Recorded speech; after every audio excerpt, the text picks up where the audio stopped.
Good morning, traders out there. Who's ready to get back into the hot seat? Started Monday with a blast. Made over $700 on one trade, NNE. Of course, nano nuclear. We've been taking a look at different themes in the market. It's so important, especially at the beginning of the year, to understand what themes were good last year, what themes will be good this year, and maybe is there a new theme getting started? Let's talk all about the action. We got a lot to get into. We'll get into the playbook. We'll take a look at the market out there. We'll take a look at the sunrise. And we are getting some information. We'll take a look at that economic data that just came in. Smash the like. It's going to be a great show. And guess who will be back? Of course, Michael Noss will be joining us daily now, right? And you guys out there, let us know what you guys want to learn more from, right? We are here to help you guys this year. Turn the page. Push the levels. So let us know, like always, what you're trying to learn in the financial space. Maybe it's just learning how to look at earnings reports. Let us know. We're here to help you guys keep pushing. All right, we'll take a look at what else is out there. And will we get the JOLTS Services PMI later today at 10 a.m.? Have to wait and find out, guys. Let's go ahead. Let's take a look at what's going on right now. Let's get into today's playbook and take a look at a stock that I've been talking about since November 5th. That just got a 50% push overnight. Let's talk about it. Let's get right into today's playbook.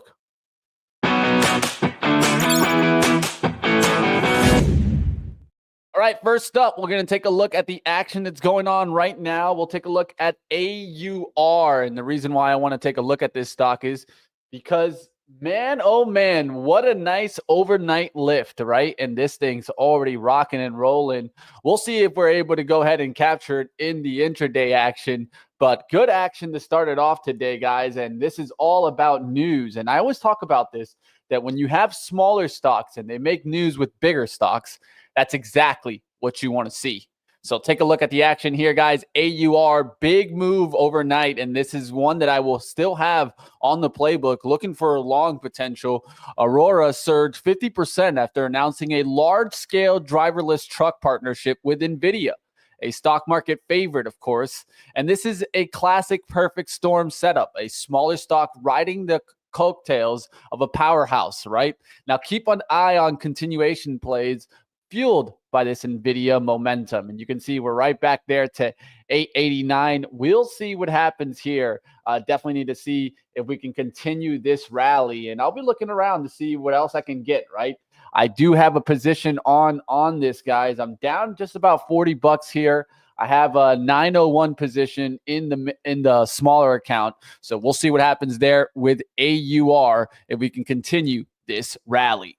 All right, we'll take a look at some other stocks here. Let's go to another name, of course, that has been a favorite right now, AMD. And I've been seeing this mentioned in so many podcasts and YouTubes and gurus and furus. I've been waiting to see AMD really start to show me the hot move, which was above this 132. Now we're starting to really bottom. You got a nice volume day yesterday. You're getting the rising RSI right now. We're starting to hold towards more 55 and 60. You got true range coming down a little bit there, and the MACD fully crossed here, came back for an attempted cross back down, and now really starting to expand away. So momentum is hot here. I will be looking for hourly long pullbacks right around this 127.34 for AMD. We'll see what happens here. Is this a just beginning rally of 2025? Could be one of the best moves, right? A lot of traders are watching out there for AMD and looking to see if they can just gain a little bit of market share, maybe 10% market share, right? Definitely something to keep your eyes out for. We'll see if AMD can get rocking and rolling today, guys. Last one I'll tell you guys to look at is coin. And I'm starting to see that lift come back into Bitcoin. And I'm starting to see potentially the platforms are the best area to look at, because I think they make money just when Bitcoin is being talked about, right?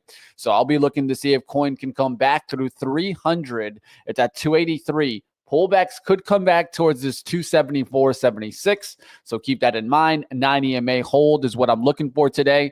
And if it can hold that and start to reclaim back up, especially yesterday's high, the 293.60, I think 300 could be in play even today. So we'll see what happens there as coin getting a little bit of a lift. And that's going to do it for, of course, our playbook action. Of course, the playbook is all about giving you guys the mentality of how you guys should come into the market every day with a watch list, an outlook of what to look into the market, of course, and then getting to your trading action. And I think it's so important to take a look at psychological factors, take a look at, of course, technical fundamentals, and then always keep in mind that the overall market is going to matter. So if you're looking for an up move, but the market's going down, well, it's going to be very difficult. Doesn't mean that it can't happen. Of course, we know how stocks can come correlated and uncorrelated, but I think it's important to understand that you got to be looking at all the variables to get a high conviction style play. All right, guys, let's keep going. We'll take a look around in the market. And what do you see on coin two? The MACD starting to get ready for the cross. This is one that I'd watch. Not as hot as some other names, but something definitely to watch. All right, guys, like always, there's a lot of themes in the market. And today I definitely want to touch a lot of the themes out there. Yesterday, really good trade on NNE. And you guys watched me open that trade right here. Just didn't see me close it, but this went nice higher, guys. I was able to catch it on that 28 pullback. Was able to ride it up pretty high. Got it up there so it's 30. I didn't get to 32. I maybe could have held a little bit more and gotten some more gains. But like always, I was pretty busy yesterday. And when you're pretty busy, of course, and you're kind of moving all around, one of the things that's important for me is just taking the gains. Maybe it's not as much gains as you expected, but I'll tell you what, when you're busy and you're doing a lot of things and there's a lot of things going on in your personal life, it's so good to end the day green so that you don't drag that emotion into other areas of your life, right? So right now I'm going through some ups and downs, some roller coasters in my personal life, more dealing with housing situation, but I'm not going to let that affect me, right? I got to know that it's there though in the back of my mind. So what does that tell me? That tells me to be quick. And sometimes taking profits earlier is going to be the move here. Because really what I'm going to need to do is try to be very snappy like with my execution. Understanding I want to get in and out and make my money and not be pushing the losses, especially in a time when you're going through a rough time. This is how you have to understand how your personality, how your life and your environment is affecting your trading. It does. If you don't believe it, definitely try to trade on a day where you're really upset and see how you trade, right? These types of things can really play in to your trading. All right, guys, we'll take a look around. We'll see what else is making a move, but definitely let's keep it going with different kind of themes, right? I do want to give you multiple stocks, so let's start it off here. We'll go with nano nuclear first, right? We got a lot to take a look at here, but we can talk all about this, right? So we got SMR we can take a look at and look at the action yesterday. Very similar chart, bottoming hourlies, didn't start to get going, and really a nice little lift there. GEV, one that I gave yesterday, right? This just went sideways. So I'd look to see if maybe it can hold on. This is already extended up there to 375. We'll look for a pullback entry like we were talking about with Michael, but this looks great here on GEV. And this started to kick off what? So there's always this trade called the underlying asset. And it's so important to understand, traders, that this is what a lot of the times moves stock, right? So if I am in, let's say, a copper-bound industry, well, copper prices are going to matter to me. In this case, right, we're talking nuclear stocks. So the underlying asset in nuclear stocks would be what? Uranium, right? And the processes that it takes to kind of deal with that, right? So I'd be taking a look to see how uranium is moving also with these moves to tell me, does this trade have legs, right? Let's take a look here. And you can see if you go to uranium, and I have a uranium ETF that you can look at, URA, and you can see that's starting to trade higher. But take a look at the other names, right? Like CCJ, right? You can see that start to make a move towards the upside. UEC, these uranium names really starting to get going. And it's not just these names, right? There's tons of names to look at in this space. And I think it's so important to kind of keep up with it. One way you can do it is just look at the high RSIs and starting to look to see what's making a nice move there, right? There's a lot of these minerals and minerals. Look at this standard lithium. Lithium is definitely an area to look for continued growth. I'm looking at that as continued growth. That's another sector that we'll talk about. That gets into battery plays for this year. But definitely take a look to see SGML. That's another one that's starting to get going. But really looking at those uranium names, right? So UEC is definitely going to be one of those names. You got plutonium, also PLG, platinum. There's just a lot in the materials. It's starting to get hot. And I'm watching that UEC and uranium just keep it going. Another name that you could look at is Valet, looking to see if this can start to turn around. And then you could also look at the market caps, right? The big boys, right? You're talking your BHP, your Rio, right? Your Tech.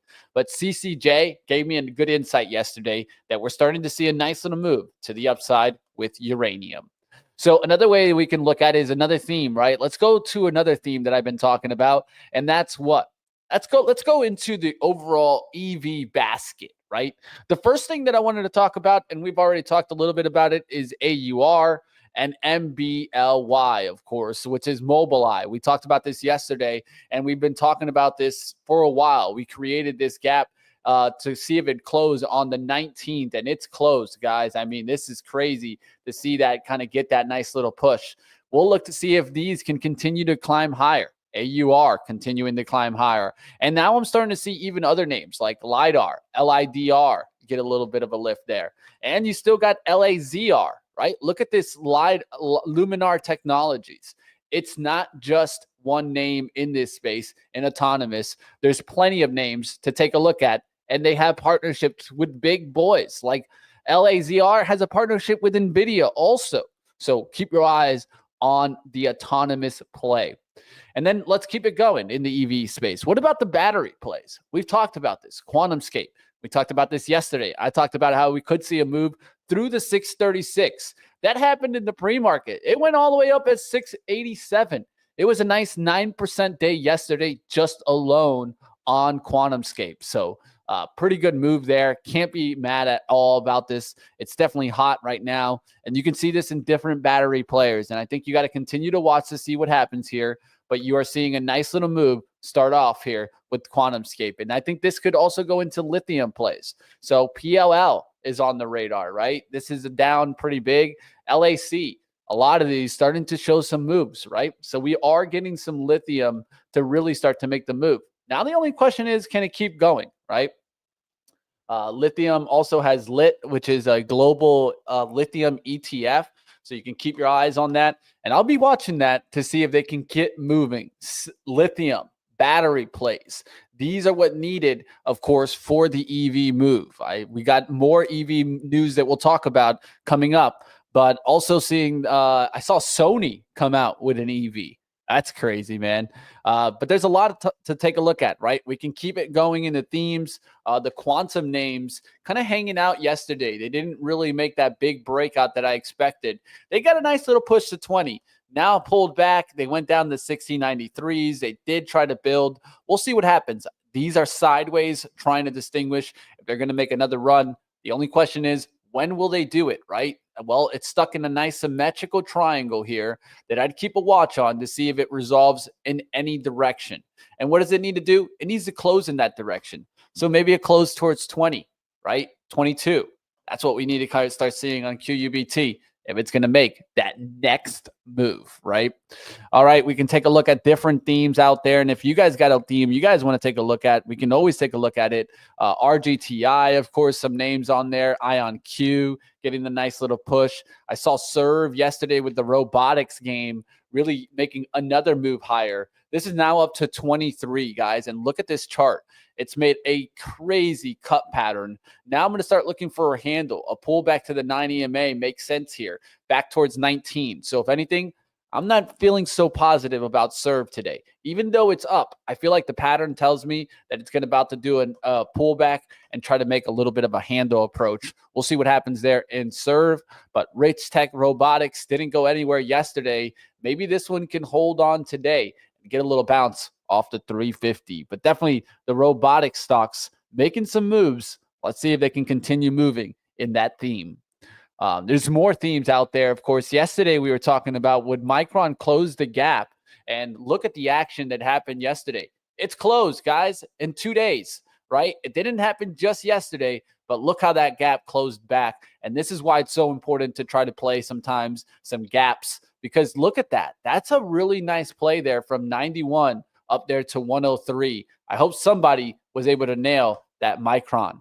And we were looking at it with Marvell, right? That was another one that we were looking at. And look how Marvell has continued in the last 3 days. So semiconductors definitely getting a little bit of a lift there. We'll see what happens. Let's go to some retail. We talked about Lulu for so long, and on this pullback, it kept holding the 9 EMA.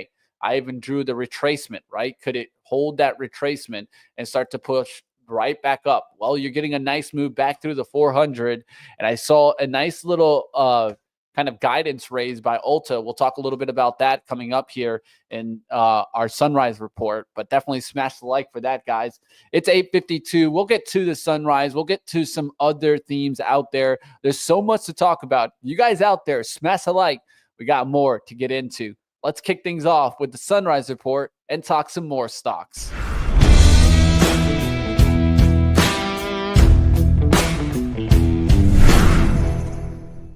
All right, team, let's kick things off. Of course, this week is the big thing to watch is the JOLTS data today. Then we get ADP tomorrow, and Friday non-farm payrolls. Let's see how we reacted on that, if we got any reaction on that. And you can see now from about 8:30, right? That's when it started to hit. We're starting to rise and start to go higher. I think this is perfectly fine. Yesterday's nice little pullback, actually at the end of the day, was a good look to see the stocks continue to rise. I think there was a lot of buying yesterday. And if anything, they just went and bought the dip on that pullback. So just be careful out there, but definitely seeing some strength in the market. There's a reason why yesterday I was feeling I was leaning more to the bullish side and not feeling bearish pretty much at all. But hey, that's just how it is.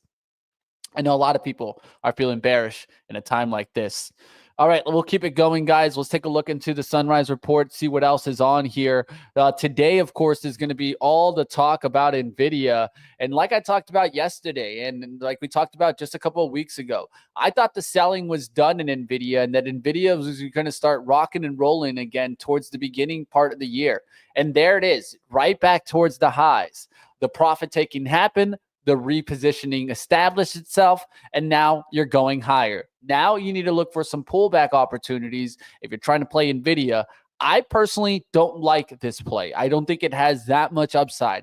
Maybe Nvidia could get to, I don't know, maybe 180, another 18% for the year. I don't see too much more than that. We'll see what happens there in Nvidia, but they did do some next game gaming chips that launched, and this was expected. The only thing that wasn't expected was maybe the Blackwell architecture launching in March 2025, but something to think about, right? The flagship RTX 5090 is twice as fast and priced at almost $2,000, though. That's a pretty expensive graphic card, guys. I remember when graphics cards were expensive at $400. I can tell you guys right now, I have a close to $1,000 graphics card in my computer, which is a 4060, a Super TI. But still, these are crazy. And I mean, it is twice as fast, but priced at $2,000. That's pretty expensive there. Gaming revenue is up 15% year over year, but now less than 10% of total revenue. AI accounts for 88% of revenue here. At some point, this revenue will come down, guys, but we'll have to see how long Nvidia can keep this up. All right, let's keep it going, guys. We'll see what happens with some other action there. Let's move on to now talk a little bit about Stellantis and STLA. So STLA getting a little bit of a lift this morning after announcing situations here with the Ram, a new Ram 2500 and 3500. Best in class torque starting at 47,560 in Q1 of 2025. So looking to see what happens with those trucks. Who knows? Maybe I get one of those trucks. I've been looking into getting a truck, but we'll see what happens there. Tesla under pressure. Bank of America downgrading, cut to neutral on valuation. So Tesla getting hit this morning as Bank of America comes in with a downgrade. They also are stating, of course, there was an NHTSA probe. 2.6 million vehicles are under investigation for crash issues for, of course, self-drive, right? I mean, this is just what happens, guys. You got to be careful out there. Getty and Shutterstock to merge. So Shutterstock shareholders are offered $28.85 a share per stock. The stock is surging this morning 30%, and Getty also surging about 50%. So Getty, of course, is going to be GETY. I don't trade these often, as you can tell. This went all the way up to 5, now back to 374. So I think this is not a bad one to keep an eye out. There's definitely going to be some traders looking at this. We'll see if this can get back over, let's say, 385, get into the 4s later in the day. And then Shutterstock is SSTK. Of course, these are your best of breeds when you're talking about this space. They're literally pretty much the same thing. So what are they trying to do? They're trying to combine their subscription offers, their deals, right? And then start trying to get all the market share, right? Of course, they compete against Adobe. So it's not like they don't have competition. So another stock to watch on this would be to watch how Adobe reacts to this, because Adobe and Shutterstock and Getty, they're all competition. So I'd like to see how Adobe will react to this, and we'll see what happens there. Let's go ahead. We'll wrap up the Sunrise report with the last one here, which is Ulta rising on guidance. So I talked about how this is an area that I've been watching. And when Warren got rid of this, I was like, why did he get rid of this? There was no need for him to get rid of this. And then now it's up higher to 460. I don't understand what Warren Buffett was doing there. Definitely got it wrong this time. Who knows if that was his trade anymore? I mean, I know people mention it, but yeah, definitely Warren, you got this one wrong, just like Oxy. Really, Warren hasn't had the best of luck as of late, really. And when you think about it, on his investments, they haven't been doing pretty well. But we'll see what happens on those. A strong holiday drive higher on Q4 outlook. As also CEO Dave Kimball stepping down. We'll see what happens there on Ulta. I'd keep your eyes also to see what happens in ELF now with this move, right? Will ELF start to see a little bit of a lift? We could keep an eye on this one. And then just to kind of mention one more, what's going to happen with Unilever, right? An expensive place similar to, of course, Ulta, your higher end consumer market. We'll see what happens if it starts to get a little bit of a lift. All right, that's going to do it for today's Sunrise Report. Like always, guys, the Sunrise Report is about telling you guys what stocks are moving and why they're moving, right? That's what matters to me, of course. All right, guys, it's time to really kick the show off, guys. Michael's ready to go. I'm ready to go. The question is, are you? Let's get it started.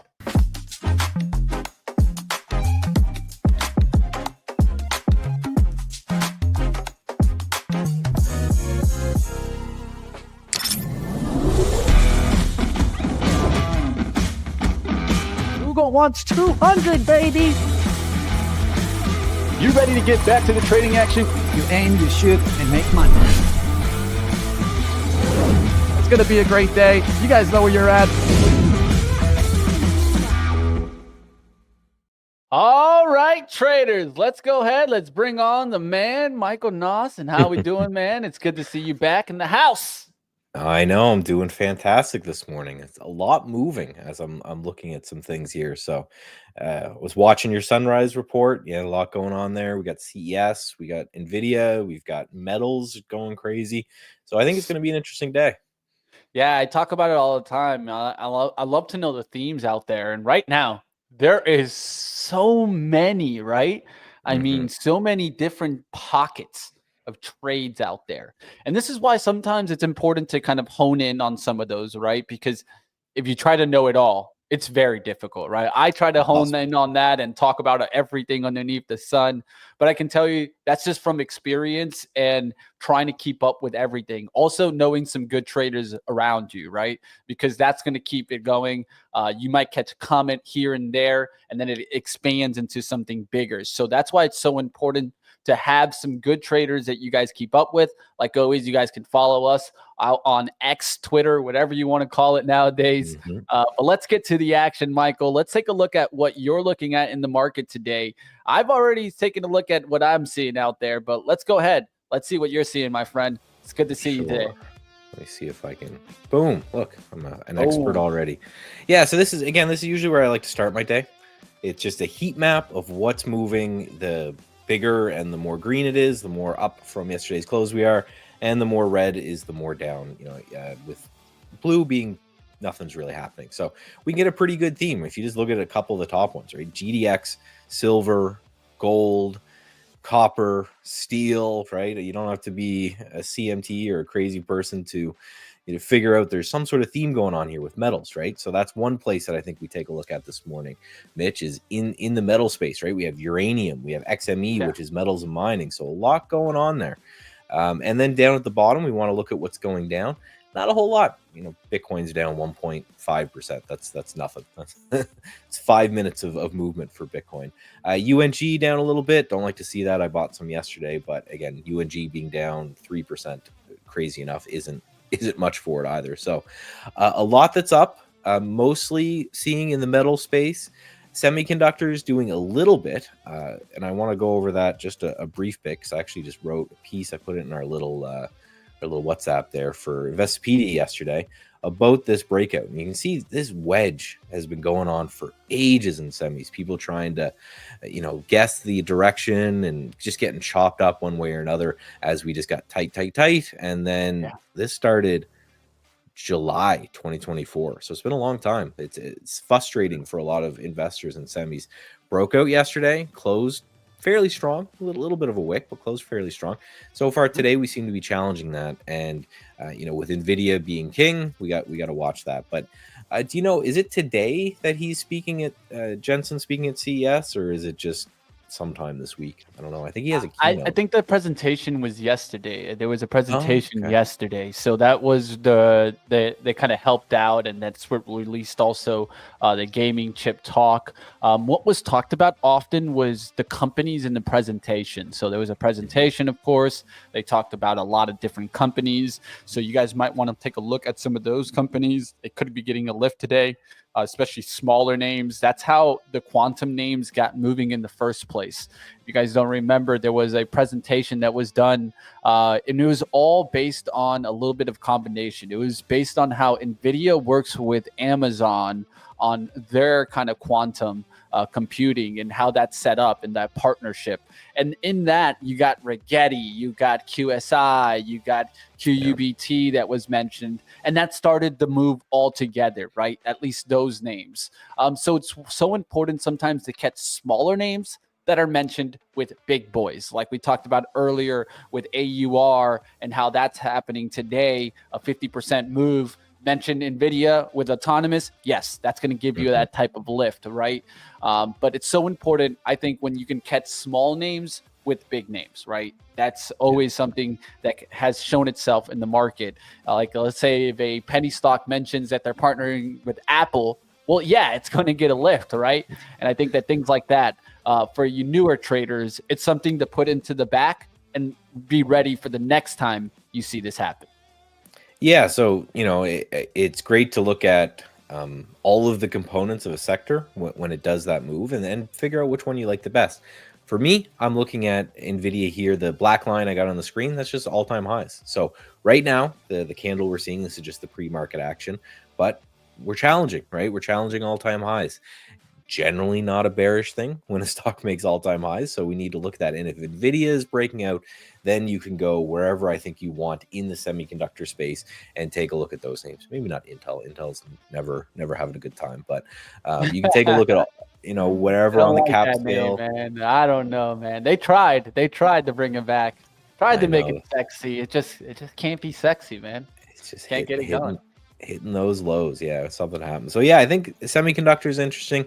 I need to figure out what's going on in the metal space. I don't know if that's a political thing or something, but we have gold breaking. I was watching this little consolidation again. This is something that had been happening a lot for a while here, from kind of November on in a lot of places. I think after people took their post-election bets, we just kind of got stuck into a range. Right? You can see the same kind of thing happening on GLD. If it breaks out, you can grab your favorite gold miner. Like AU is one that I like. You know, there's a whole bunch of different names out there. Now, these aren't going to be the most insane names in the world, but the beauty was something, you know, trade the pool, we've got leverage. So it's just how much you want to risk. So you're not going to be risking too big on something like this. So you can size up a little bit. But same, right, we're seeing the same thing with copper up this morning. We're seeing steel up this morning. So there's definitely kind of like a metals and metal and mining theme, which, you know, sometimes it's not going to be the most attractive. You know, quantum computing is definitely going to be more fun than steel miners. But hey, if it's moving, I think we got to put it on our radar, regardless of how much fun it'd be. So copper got mentioned in CES of how it's so important for these AI chips as an underlying asset. So definitely going back to that theme that I've been talking about, knowing the underlying assets behind the stocks that you are trading, whether that be copper, whether that be steel, right? For like the auto manufacturers, right?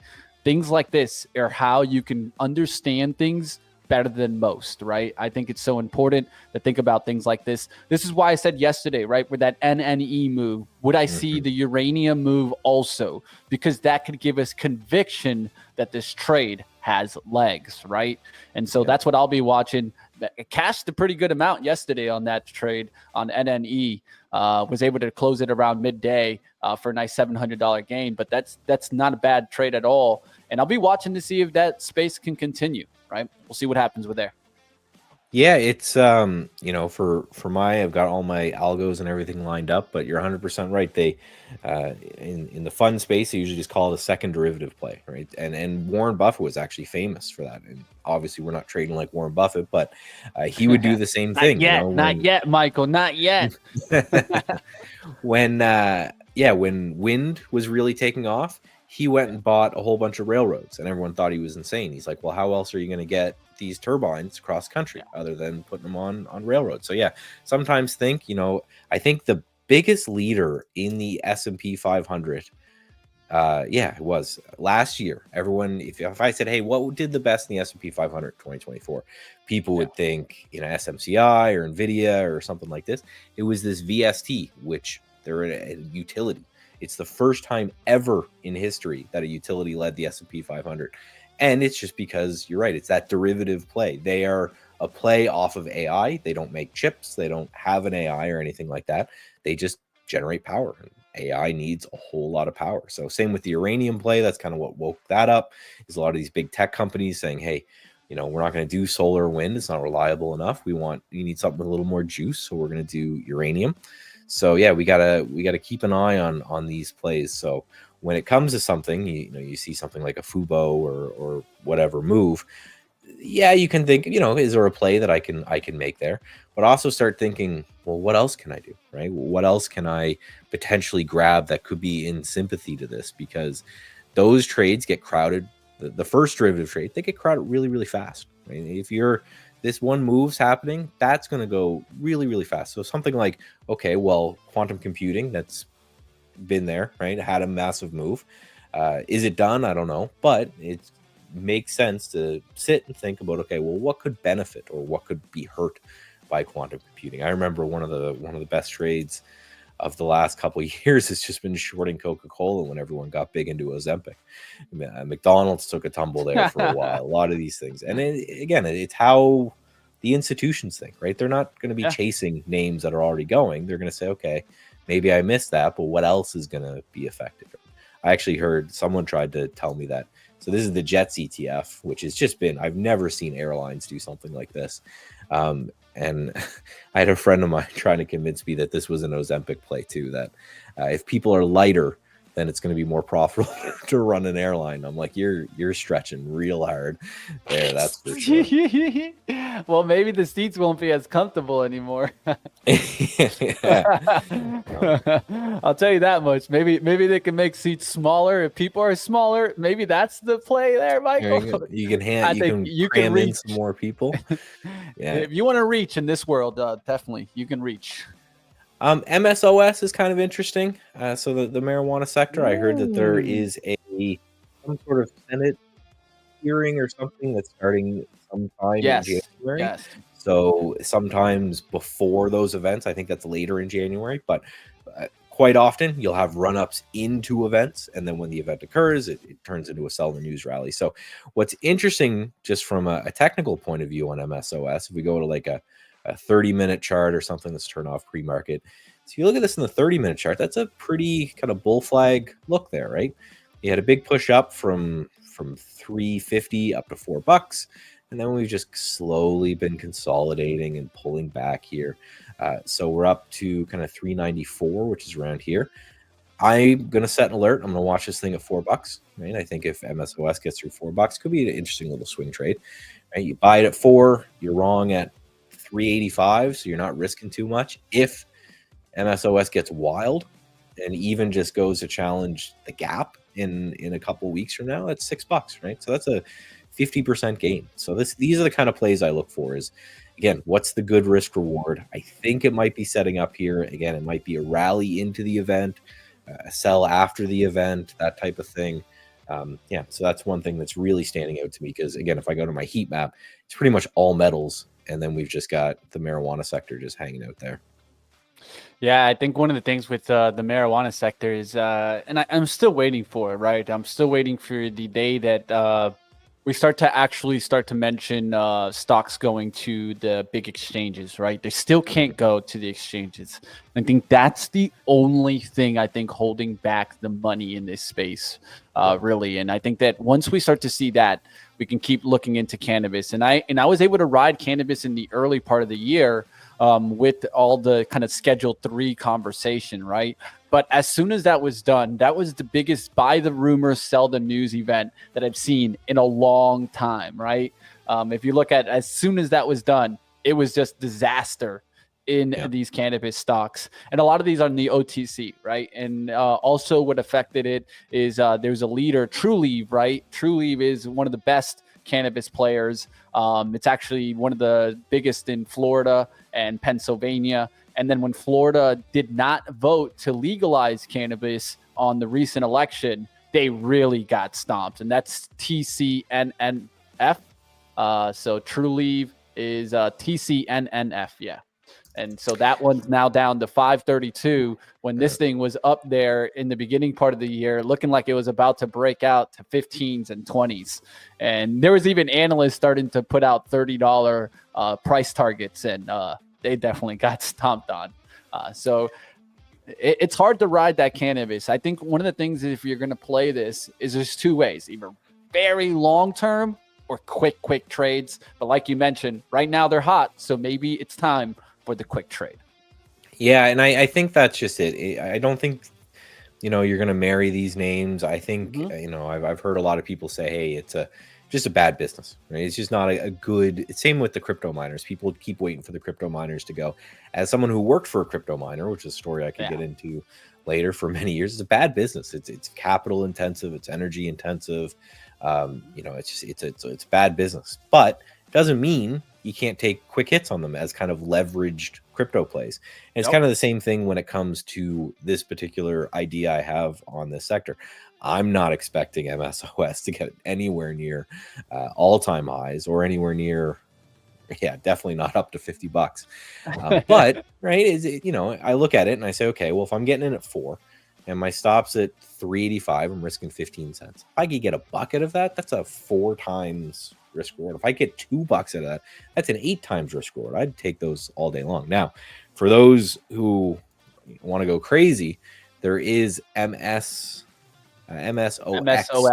Yep. Yeah. If you want to go nuts, that's leverage. 2 times or 3 times. 2 times, 2x. 2 times. Yeah. So 2 times leverage with those can get pretty wild. But that's from a swing side of things. That's kind of how I look at it. I try to do one kind of discretionary swing idea I can do a day. Yesterday was UNG. We're down a little bit on that, but I still kind of like I like that as long as we stay above that 15 area. And then today I'm going to watch on MSOS. I'm going to just do the normal one. That leverage stuff kind of scares me sometimes. What? No, come on, man. Leverage it up. No, just joking with you.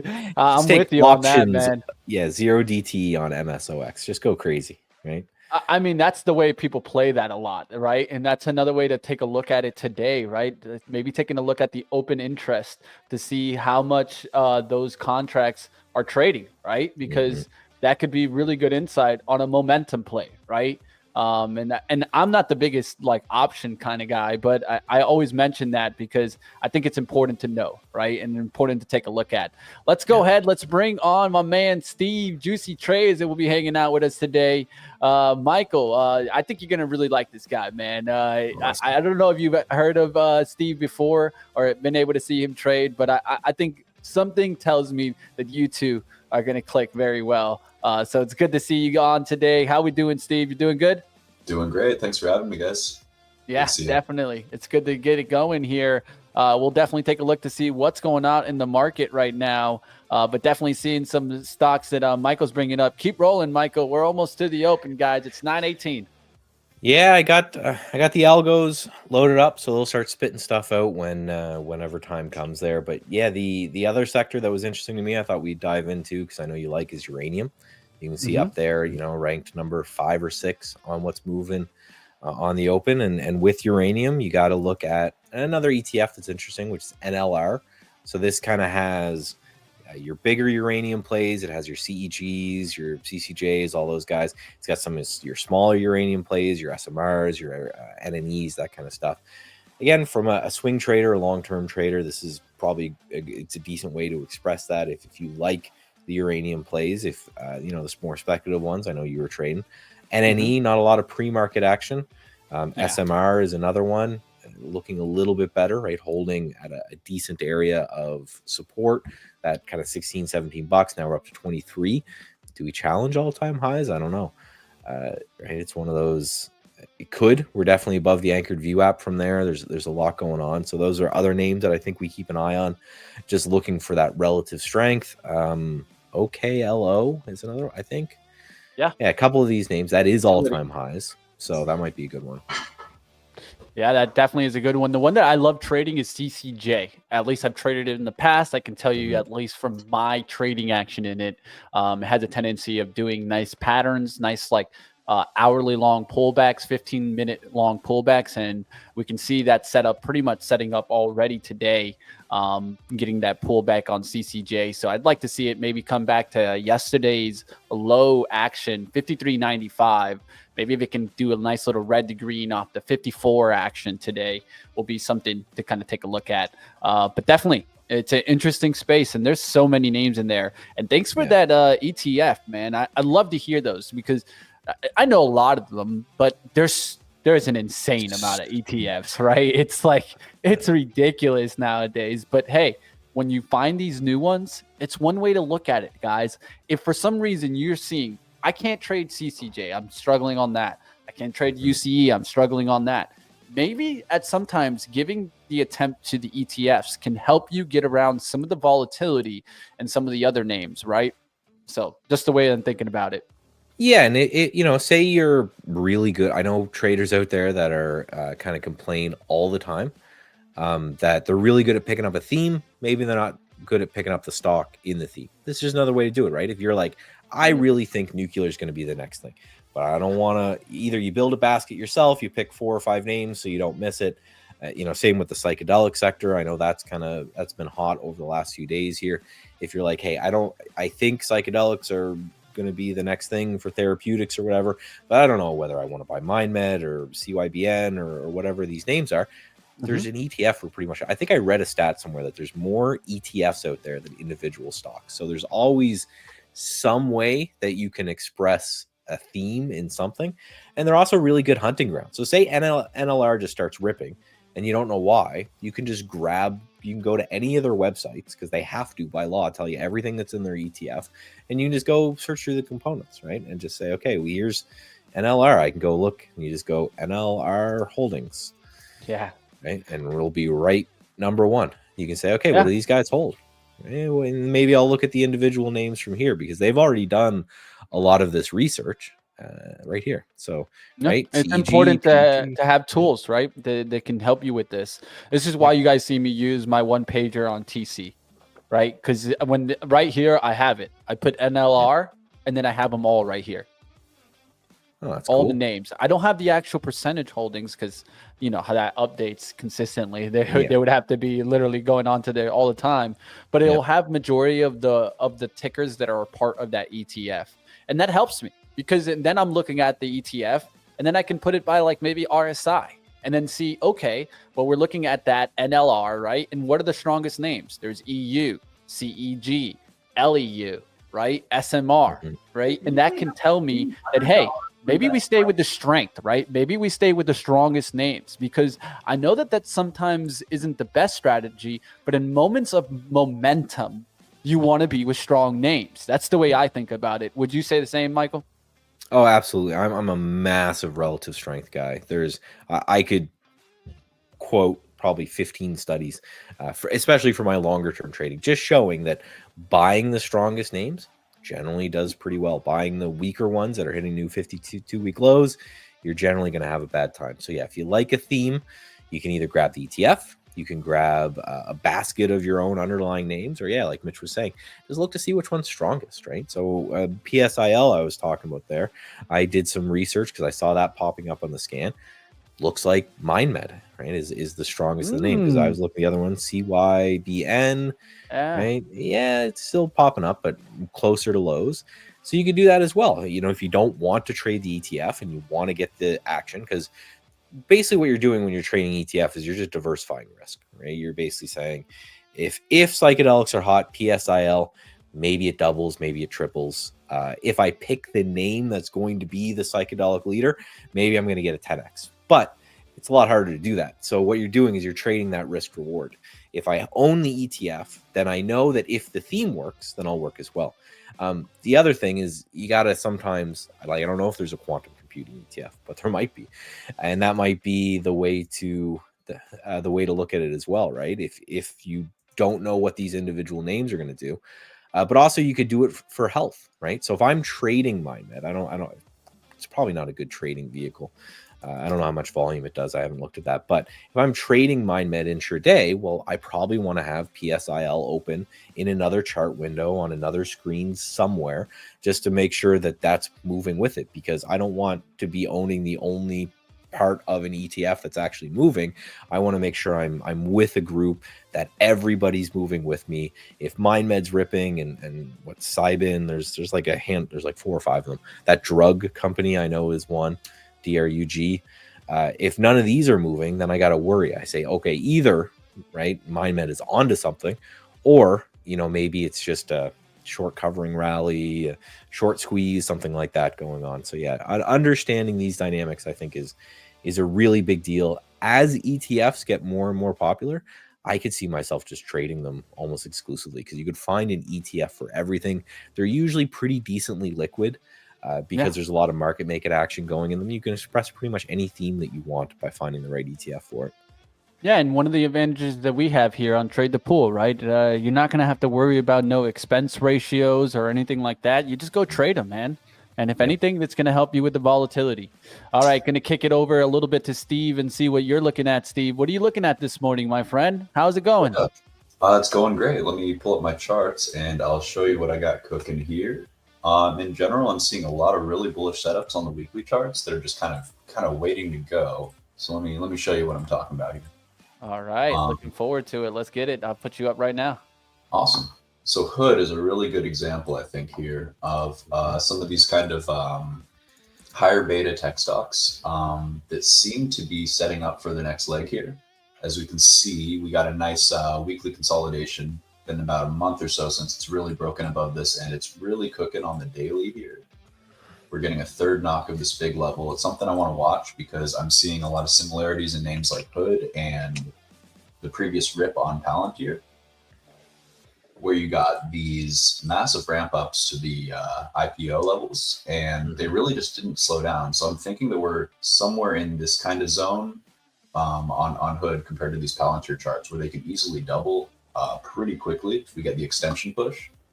Another name to look at similar to this, a little bit different in that it's still way down further in its base here, but it is pushing out of the space pretty clearly, and I think it's ready for the next push, probably up to the 70 to 75 handle there. So these are more swing ideas, but I think that they're kind of coiled for today, honestly. So I'll be keeping an eye on these names. I actually added Mon Wed-Thu to my focus list here because that's looking so nice there. Really nice. And like cup and handle. I see a lot of Wyckoff analysis on your chart. We're gonna go real nerdy here. So you're a big Wyckoff component. You got me. You saw that on the Roblox chart there, I'm sure. I did. Yeah. You see it. I told you he'd hit your soft side, Michael. No, I love. I study Wyckoff as well. I highly recommend. The tops and bottoms, and I think you got that annotated pretty perfectly. It's a real good job. I appreciate that. They don't all turn out as clean as Roblox for sure, but when they hit, they hit. It's a good theme. It's a good theme right there. I think this has something to do with crypto overall. I've talked about how the metaverse conversation could start to come back in. I think that's why you're seeing Roblox. I think that's why you saw Unity make the move. I think that's why you're even seeing the Roaring Kitty talk about Unity. Why? Because he knows it, man. And I think one of the things is just think about this overall. And I know people are going to hate me for it, but and I'm wearing an NFT jacket right now. This is the Chill Chinchilla. This is the V-Friends one. But NFTs, guys, I think will come back with the price of crypto, right? It's not about the NFTs themselves. It's about what we've been talking about this whole show, the underlying asset, right? If the underlying asset sees appreciation, well, the things that are based on the underlying asset see appreciation also.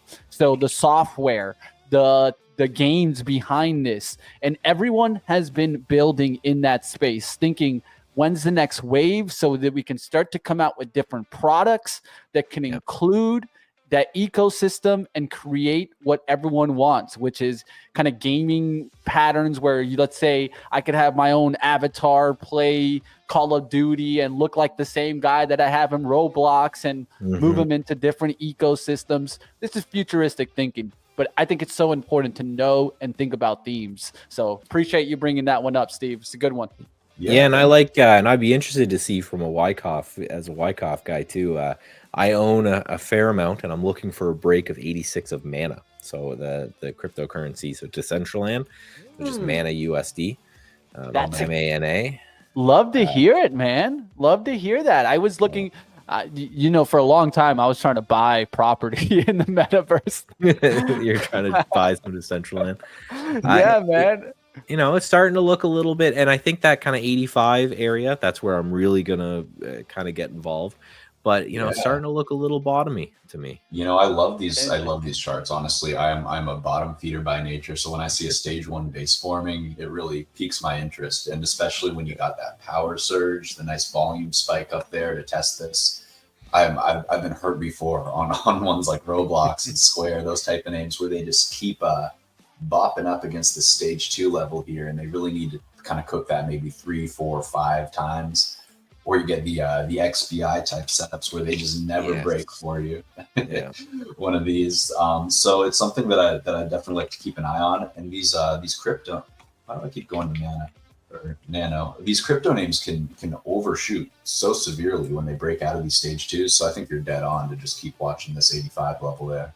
That's you're right. I got some stop limits. I like crypto because I'm more of a systematic kind of quant guy.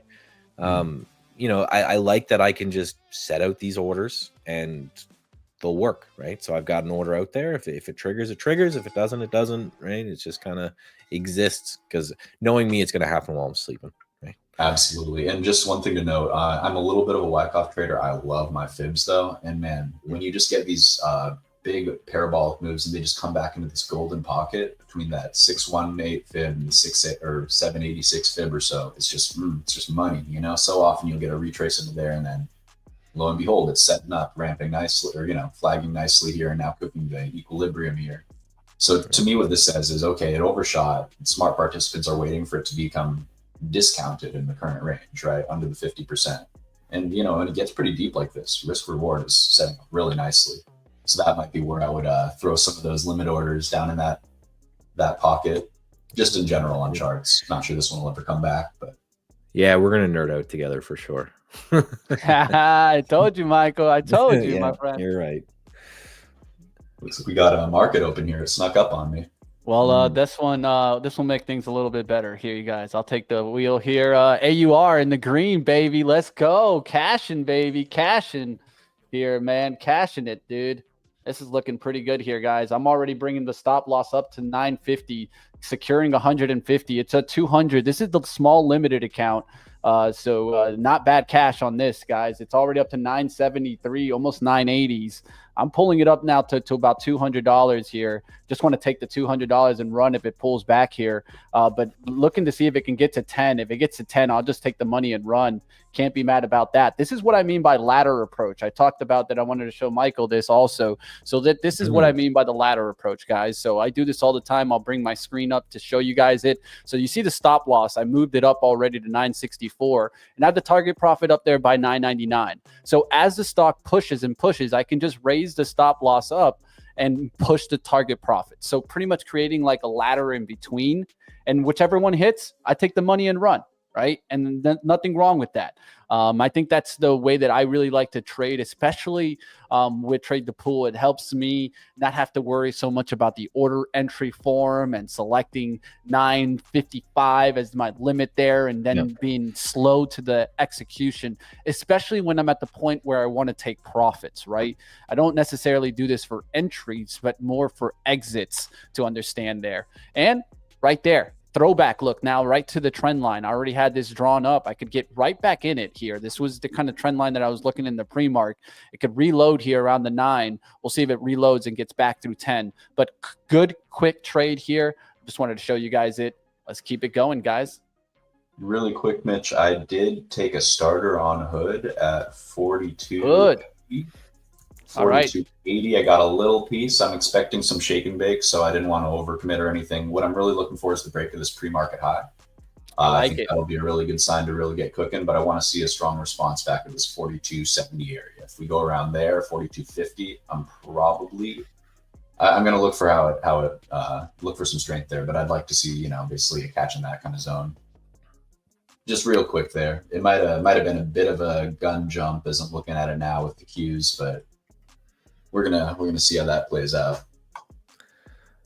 GME is also on my focus here. It's breaking out pretty hard, or at least attempting to. I'm watching the previous high from yesterday. Meanwhile, we watched some little bit of liquidation break on Qs. All right, what you seeing out there, Michael? I'm looking at this NARI, and I'm trying to figure out if this. It looks like if you look at the.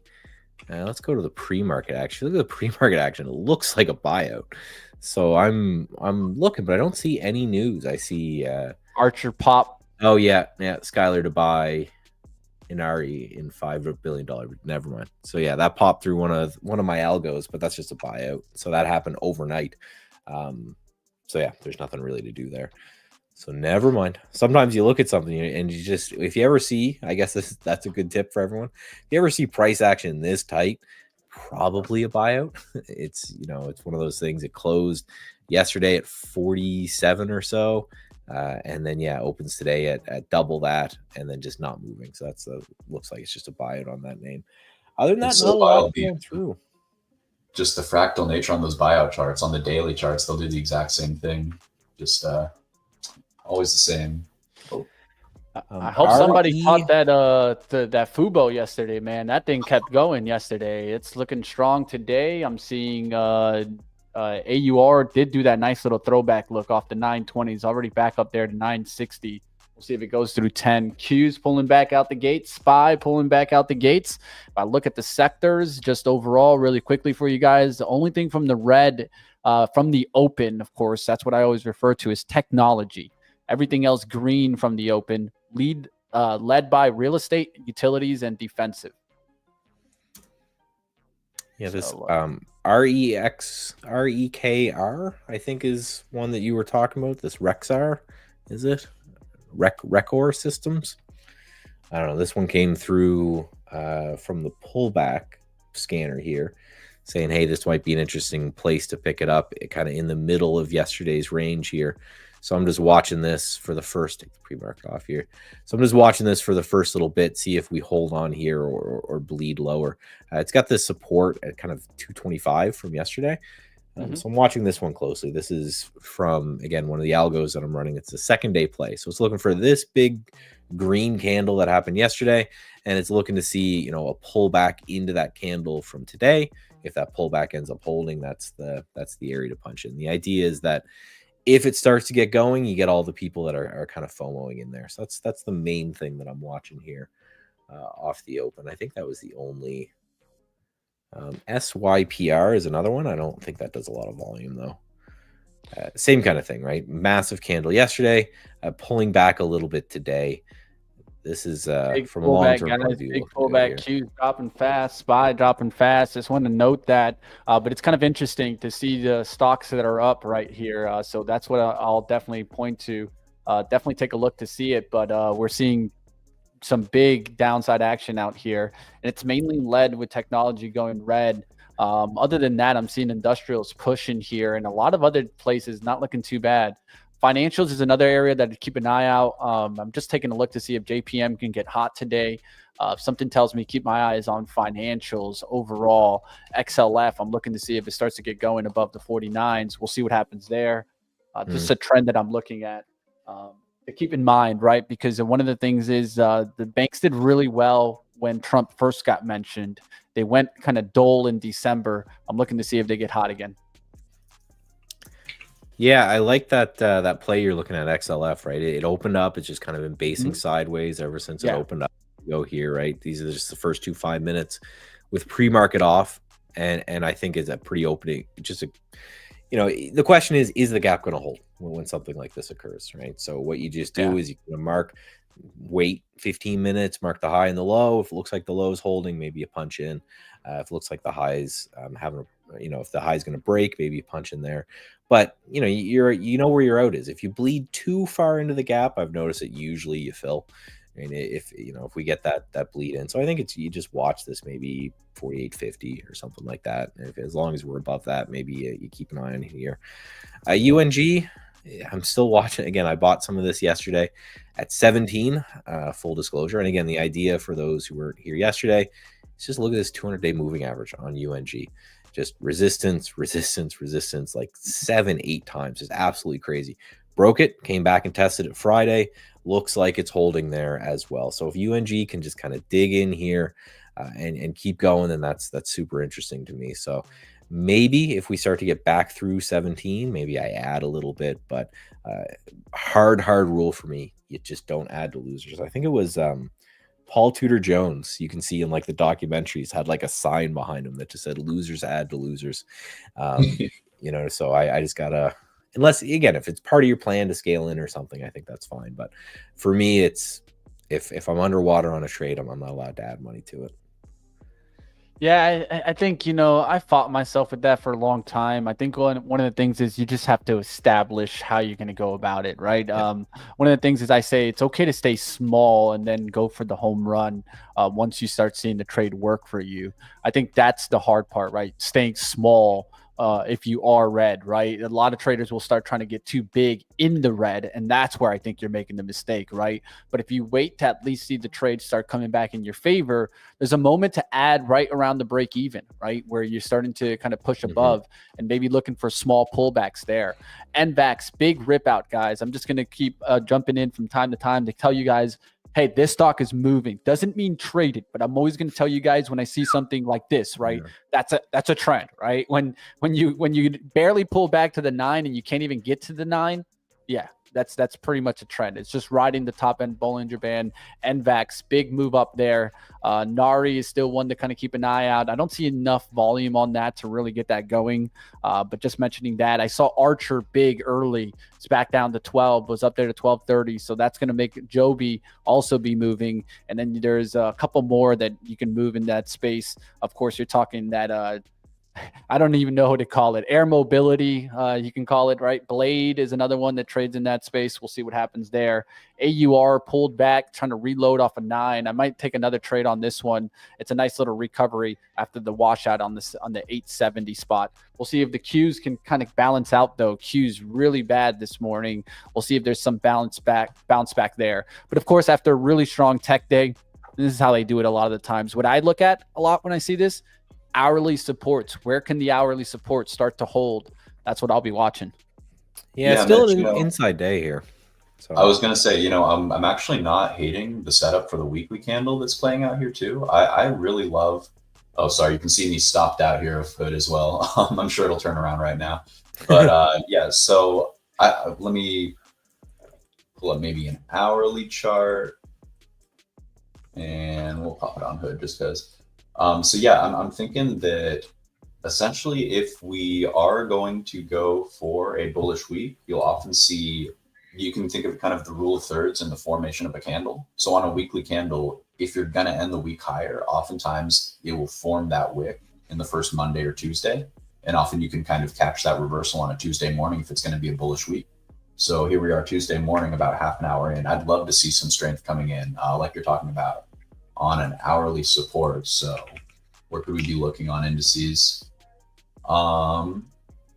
Actually, yeah, I'm just flipping over to Bookmap here, and it does look like the 60-30 handle is decently responsive. I'm going to keep an eye on that general area, the 25 to 30 handle.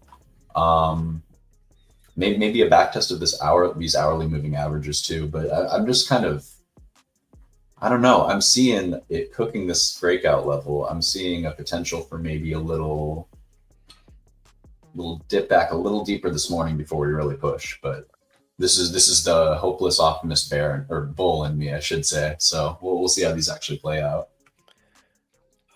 Yeah, a little bit of a lesson, right? Because again, you guys know this is day 2 of me with Trade the Pool. Made a mistake. So I just want to, I think it's a good idea to talk to people. So that we were talking about this REXR, came from the system, said, hey, looking to buy at this area. So I was watching, it looked like it put in a little double bottom. You can see my sell right here. That was supposed to be a buy. So I was looking to buy there. So just a rule for myself. I think it makes sense for other people as well. Second I saw that, I just punched out, right? Some people, soon as you see that, you start trying to like evaluate the chart. Oh, maybe it'll come back down, maybe it'll whatever. I just instantly saw it. I've been around, been doing this game long enough. I got enough gray in my beard here. That second I saw the mistake, it's just time to go. Punched out, flipped back into the long. So you can see me take a couple bucks of a hit there, bought back here in long. So that's what happened there. So just when you see that, but I am long this REXR. Again, I can go over the systems for anyone who's interested. Missed that yesterday, but that's, notoriously, I'm a pretty decent swing trader. I'm a absolutely awful day trader. So I've been working back testing systems and building systems that will just let me know and say, hey, right, this is a time to take a trade. This is something to watch. Here's the rules around the trade, all that kind of stuff. So that's what's happening there. Just 1 second, boys. No worries. I know it. The dogs are barking. The dogs are barking out there. And let's keep it going, guys. AUR recovering back in, guys. Back in long on this pullback here, guys. So what did I see in AUR that made me excited? Well, I saw the other names. LIDR, really nice breakout there, right? LAZR, really nice push to the upside there. Looking at Mobileye getting a nice little push. So now I'm going to see if AUR can really kind of push and take the 10. I can hold off the kind of the VWAP. VWAP is 925. I got in at 927. Expecting the pullback after this nice little break to the 950s. Now I want to see 950 taken and 8 run to 10. At this point, I'm just playing with the house's money. Got 200 in profit on this trade. Now let's go make it. Let's go make some more. Let's see what happens. Nice, love it. Really quick, it does look like we are starting to see that kind of systemic buying start to kick in here. As you can see, just the lift off on SPY as we're speaking here. To me, this is very bullish. I really love to see this on the, like I was saying, on that weekly candle playing out. So it to me, let me think while I chart here. So we have a nice little break on like a 5-minute chart, a bullish engulfing here. I guess the safer play is to wait for it to engulf the daily high and then back test. That'd probably be the safest route to do this. But honestly, I've gotten the feelings this looks like it's a weekly catch. We'll see how it goes up at the high of the day, but I'm keeping my bias bullish this week, and my watch list looks like it's responding pretty well. I gotta go through all sectors flip green. That's always nice. So yeah, just something to keep in mind. It's always good to have a bias, and it's always good to kind of check yourself mentally. Like, if I'm wrong, where will I likely be wrong? Like 10 minutes ago, I was thinking, well, if we just plunge straight through, then maybe this whole template's not how things are playing out. But the catch right at this, I know it's a very small time frame to be giving too much weight to, but I really love to see the responsiveness off of a 200 moving average, even on a 1 minute chart. That'll often kind of dictate intraday price action or the trend. So that was why I was looking for this place to be a potential catch in conjunction with that first half hour of the day. And sometimes that'll come later, but just something super important. I just want to kind of double tap on that for the audience. Is just that that's how traders think, right? You notice he's not saying, I know that the SPY is going to go up today or the SPY is going to go down today. It's you just develop these plans and you say, okay, if this holds, then I'm going to have a bullish bias. If this breaks, I'm going to reassess, at least maybe go to cash, take the day off or whatever. I was wrong. It's always that if then, if you're a programmer, if you do anything with mathematics, that's how a lot of traders think. If this occurs, then I'm going to do this. And if that occurs, I'm going to do that. And then if something occurs that just was not on that roadmap at all, usually it's, hit the sell button, take the dogs out for a walk, right? You come back tomorrow, right? And that's, I think, the hardest part for a lot of people is that last bit of there's something going on that I don't understand at all. So let me just pop that, get that out, hit that flat button. Let's see what's happening tomorrow. So I'll break even on that AUR. It got up to about $100 there, 960s. Out on the break even, pull back to the VWAP. I am seeing solar hot today. Kicking it to you. Yeah, so I just wanted to go again for the mistake of this REXR. I'm up now on the flip, but I just wanted to again. I've been doing this since 2006. It's a new platform for me. I hit the sell instead of the buy. So just if you ever find yourself in the same position, generally speaking, the best thing to do, even if it would have made you money, to stick with it is just punch out and figure out either flip if it's still a good risk reward play for you, or just get out entirely. Because now I'd be underwater a fair amount and looking to get involved there. Now this SYPR, it's a little bit of liquid, so I took it smaller, but it did pull back even deeper than the initial algorithm entry. So I did actually buy some here. And again, the idea behind this is we're just looking for fades. We're looking to buy fades after really strong moves, right? So we had a really strong move. This thing went from $1.65 up to $3-4, and now it's pulled back a little bit. So again, the basic idea is I've built these systems. Again, I'll bring up the back test to show you guys, but the idea is just if you can get kind of that middle, like you were talking about with Fibonacci's, if you can get that middle-ish area, then in the long run, hold that to the close. In the long run, you'll end up making money. So that's my idea, to try to keep me from doing all the dumb things that I do that generally make me a bad day trader. So good so far. Like that chart is just, it really just shows waiting for your spot is it's so profitable, Yeah, let me get the systems going here. But yeah, that's how with swing trading as well. It's one of those things, unless I can prove it, I'm very, very skeptical. So I do a lot of swing trading, a lot of back testing, right? I've got 25 years of data here that I can go through and say, yes, this is roughly the win rate. This is roughly the risk reward.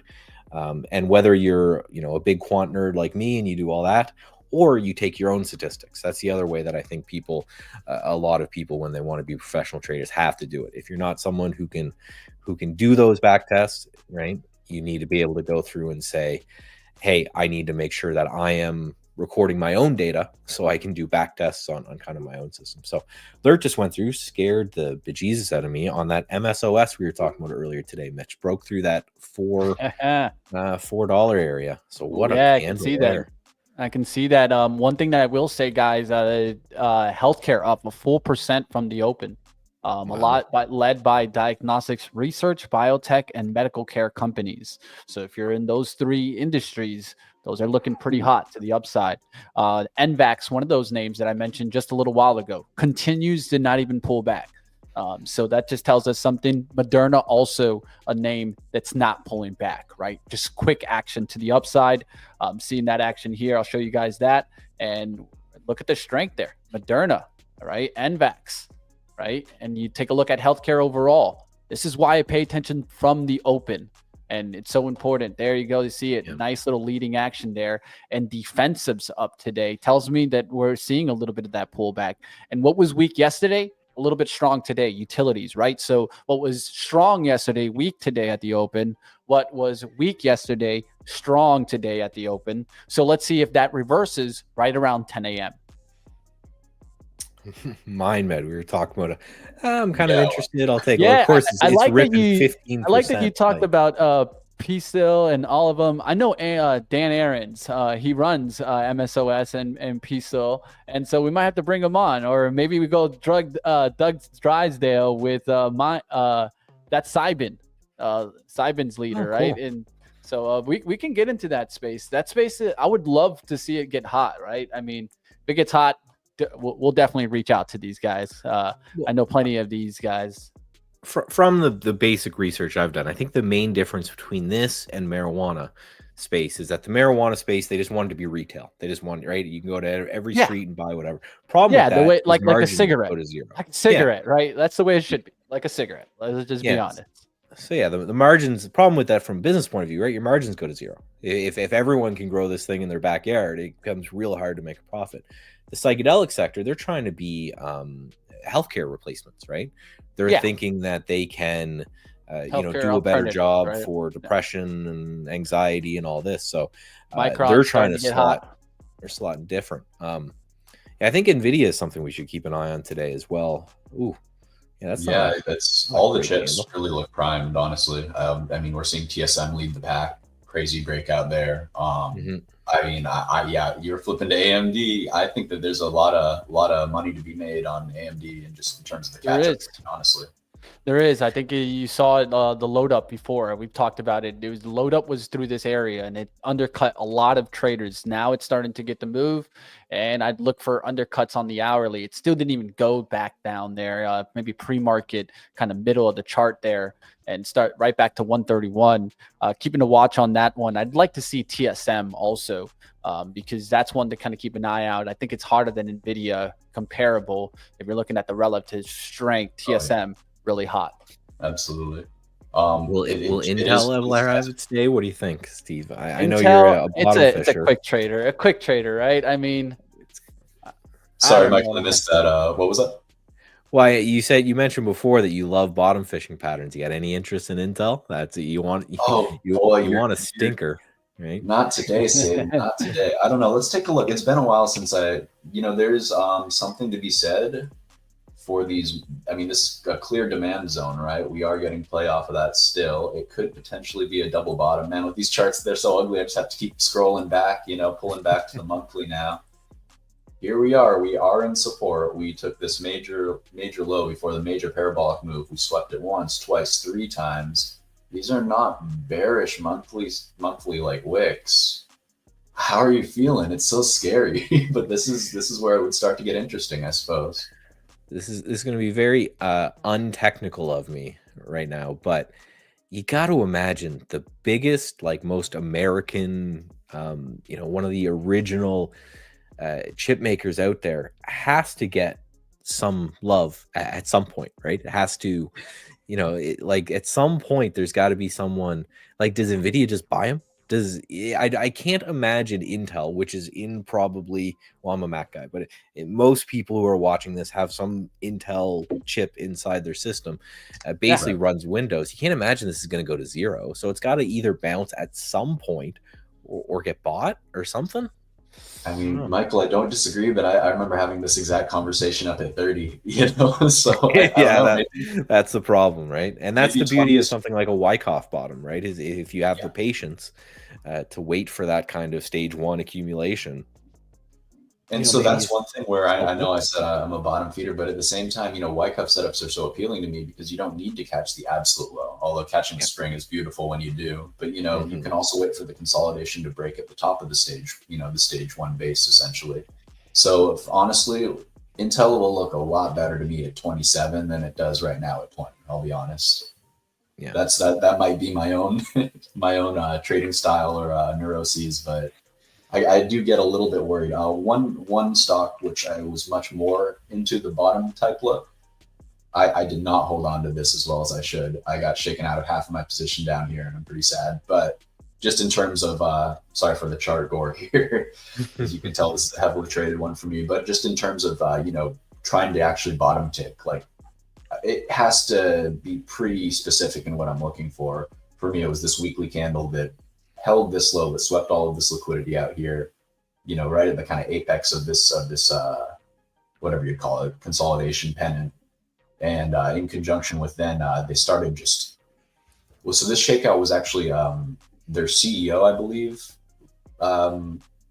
was fired, or there was some kind of a C-suite shakeup. And then you would just see one bullish news release. The next day was another bullish news release, and I was like, oh shoot. You kind of get a feel for some of these, I don't want to say pump and dump stocks, but the ones with the big swings, often they'll get these big swings by being very good at managing their press releases. So when I saw them start kind of pumping that out, that's when I would turn really bullish and kind of pile back in. But again, shaking out a half at the low never feels good. But these are the kind of real big gains that you can get off of these kind of bottoming foundations if you can catch them. But well, what's that? What's the quote from Jesse Livermore? It's like the top 20%, Down goes the the bottom Qs. 20%. Down goes the Qs. Still. No, absolutely. QQQ. Weakness coming back into the Qs. Weakness coming back. So what do we let's take a watch look at that. yesterday's low. It's 522. Yesterday's low. Yeah. So Look for those undercuts. One thing that I'm seeing out there, just always on the theme watch, guys. I mentioned Triple D yesterday, 3D Systems already getting a little bit of a lift today. That was an interesting daily pattern, nice little kind of flag kind of coming back. Now it's starting to get a little bit of a move back above the 200 EMAs. And now what happens? All the moving averages underneath it with the MACD looking like it's going to cross. This is one I'd keep on watch. And what do I see moving today? Another 3D printer, but more in the industrial space, Desktop Metals. So just trying to point to themes early. That's what I try to do best, is catch these themes early, not trade them, but at least open my eyes to them. That's why I was looking at the LiDAR space. That's why I was looking at AUR. That's why I was looking at Mobileye yesterday. Look at LIDR today, up big, 56% for the day. So all these names, LAZR, big rip out the gates today. What is this more based on? It's the thought process, right? It's the thought process that money is looking at, that autonomous is going to be able to go through, and that even a lot of these players will have less regulation to get through if they're going to go to that way. So I'd be taking a look to see that. You see Mobileye up. A lot of these names making moves. A lot of the battery plays making moves. MVIS is another micro vision. That's just gotten above 150. So just wanted to state some of the themes out there I see moving. Well, we got 1 minute till ISM and JOLTS job openings. So all right, I would like to say it's one of those. Get ready. Hands off. Hands off. Right? Hands Yeah, off. so yeah, we'll see what happens, guys. The old Forex factory up here. So both those are red, meaning something's going to move in a minute. So we'll watch. Looking at the daily chart of the Qs, we're just still inside. We're just hanging out inside yesterday's range. So I think this probably one way or another is going to push us, or at least give a little bit of a shake up. So we got 522 as the low. We got 528 ish as the high. So I think that's one thing to watch is how do we react to whatever this is, job openings, and this is an inflation print. First move is down. Right. Filling the gap on the spot. That's a little worrisome if it doesn't hold that gap fill there. But that being said, quick dip. Yeah. It's always the third knee-jerk reaction that you want to pay attention to. The rule of three. The up, down, up, down, up, down, and then you buy. But no, it's you always got to give it a few minutes, see what's actually coming out. Especially when I think when there's two numbers, sometimes you have like algos fighting. If one number's good and one number's bad, they're just like pinning off against each other. So yeah, fill in the gap, right? We got a pretty decent level of support here too on the SPY. 595-ish area. So I think this will be what I watch. Do we come in? Do we hold this? Do we break this? Then we're talking about the lows at 593.5. If Bitcoin that happens, taking then a little bit of a hit. I'm seeing SMST get a little bit of a lift. Of course, that's leverage MSTR. a leverage Ponzi scheme. That would be very interesting. So yeah, one level that I'm looking at here, we have a nice volume profile kind of shelf down to this, just about where we're trading, this 94.5. So this is pretty bloody, but this is an area where I'd like to see response if there's going to be. Not looking encouraging here.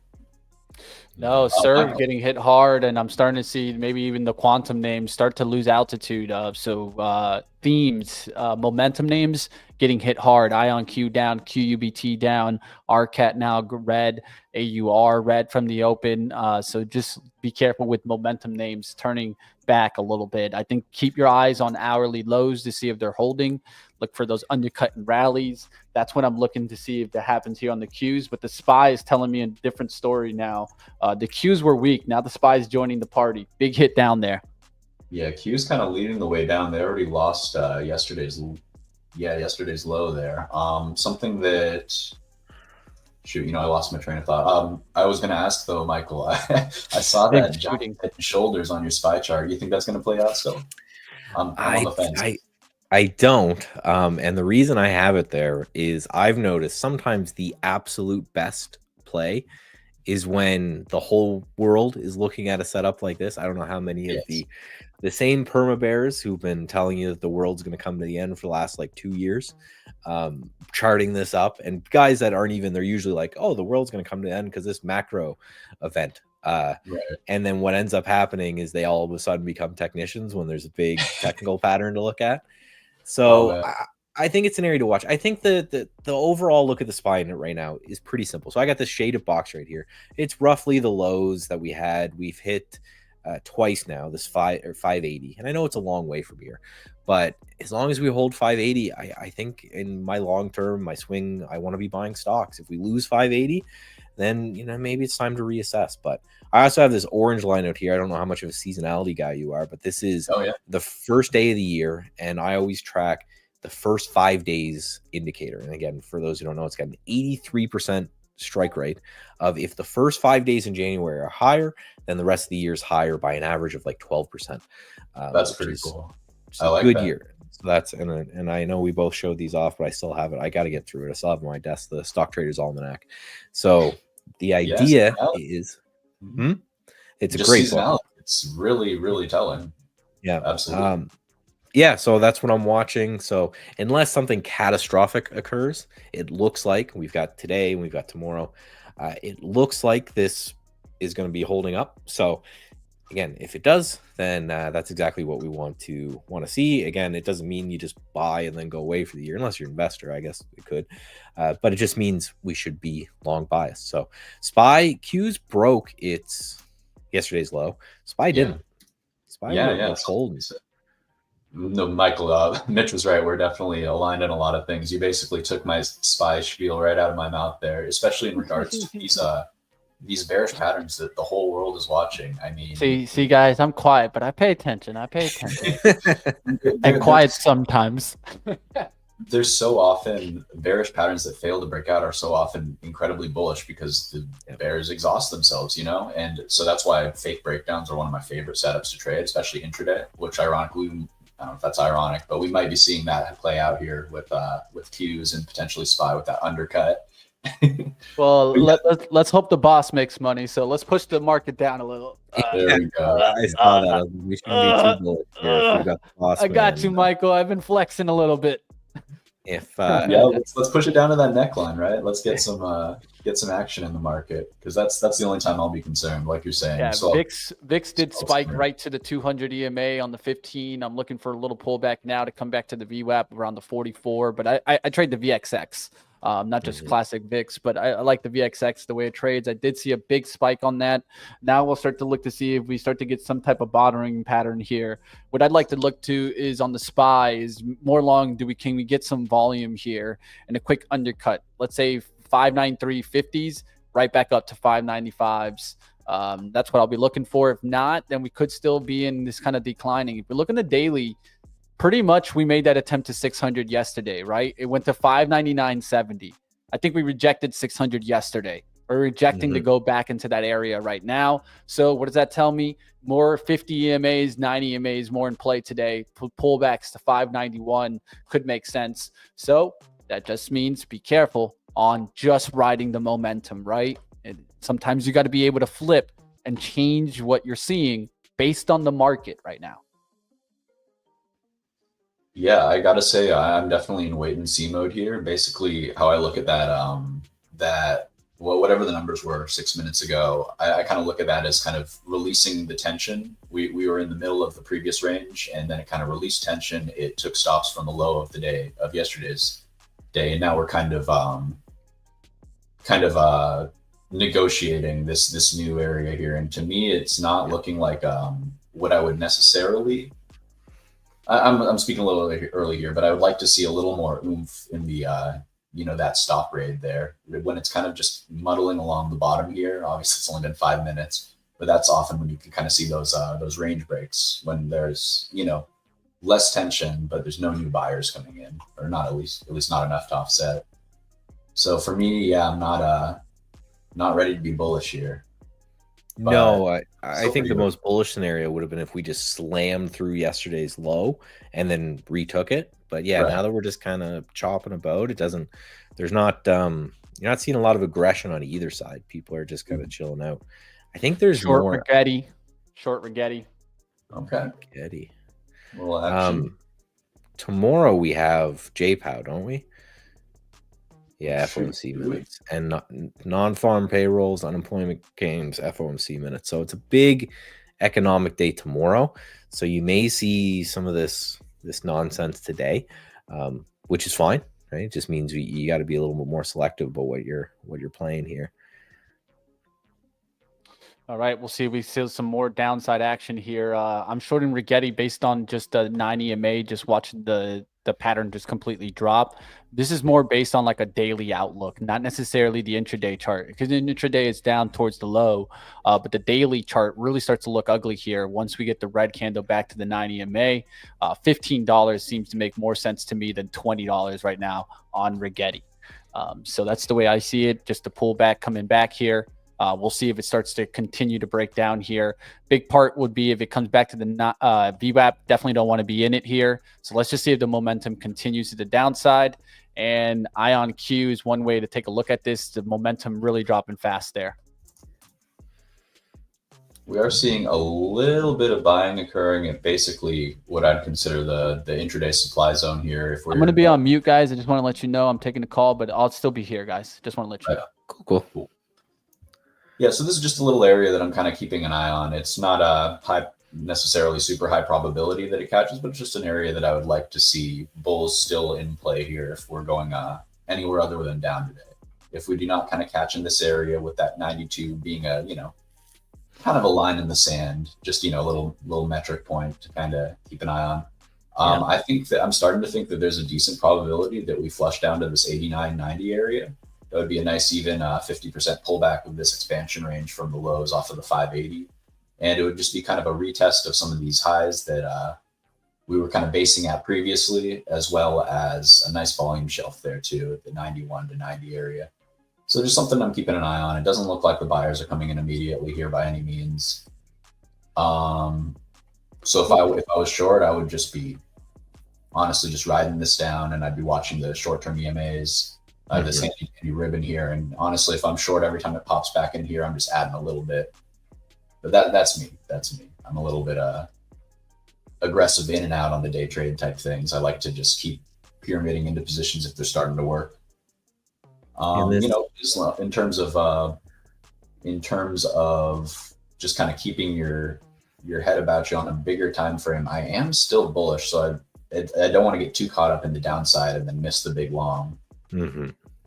So I'm kind of going to watch this gap here as well. That's what I was going to highlight. I think that gap on the SPY could be a magnet, could be a target to see, what happens when we fill that gap. Is there a whole bunch of aggressive buying there?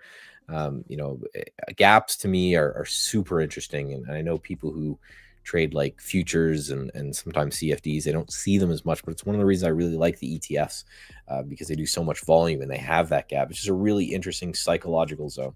There's a lot of people that miss the move from kind of 591 when we gapped up the other day to 596. So the question is, how much did they miss that move? How sad were they that they missed that move? Because if they're starting to buy in aggressively, then we're like, okay, they were pretty sad about it. Let's start to get involved, right? Right. No, absolutely. And I think that I don't know how deep into the voodoo you get in terms of these gaps and tendencies to be filled. And like you said, they don't always fill, and that's often a really big sign too. They weren't willing to wait for that to come back. But just that it seems like such a tendency that the market is like a max efficiency machine in a sense of that it will set a range and then it will sweep the range to extract max liquidity essentially. Sweep stops on both directions until it's ready to make its next move. And 100%. Just watching those pockets where there hasn't been a lot of volume traded or no volume traded, it's just that was one of the biggest cheat codes. Just easy alpha. It's not always that easy, but watch those gaps. Market hurts where it can hurt the most, my friend. That truth. Whatever I'm longing, Mitch, it's coming for me. Nah, don't worry. I didn't go short it, bro. That's all you need me to do. I got you. Which one you want me to change it to? As long as you keep your hands on PME, we're good. The funny part is, look what's on my screen. My hands are not touching anything. All right, I'll bring it up. There you go. Bring it up, Michael. Bring it up. Hands here. Look, PME, baby. Yes, sir. Solar holding really well. Really well, here. Yeah. SEDG really well. And EMPH. Definitely good momentum plays to play there. That 75 pullback on EMPH, SEDG pullback to the 18 seems to make sense there. Just recovered that 18, and I love how it went to the VWAP undercut. I'd like one more attempt to 18. I'd love to grab it there. Then I can hold off like the VWAP from there on, which is 1780s. But let's see what happens here. SEDG, not a bad one. Good. I agree. Oh, my ancient FSLR crayons are starting to kick in here. We're attempting to reclaim a big old level right here. I'm a TA god, 200. Okay, never mind. That's line there. But it's an interesting level. Yeah. I mean, this is where I would want my money to be if I was in solar. I think this is the leader. I think that fundamentally, it's kind of where you want to be, and on they're not as dependent on retail. If I am correct on that. Again, big technical trader here. I'm just parroting things my smarter fundamental analysis brothers say, but look at that clean wedge break there. That's something to really watch.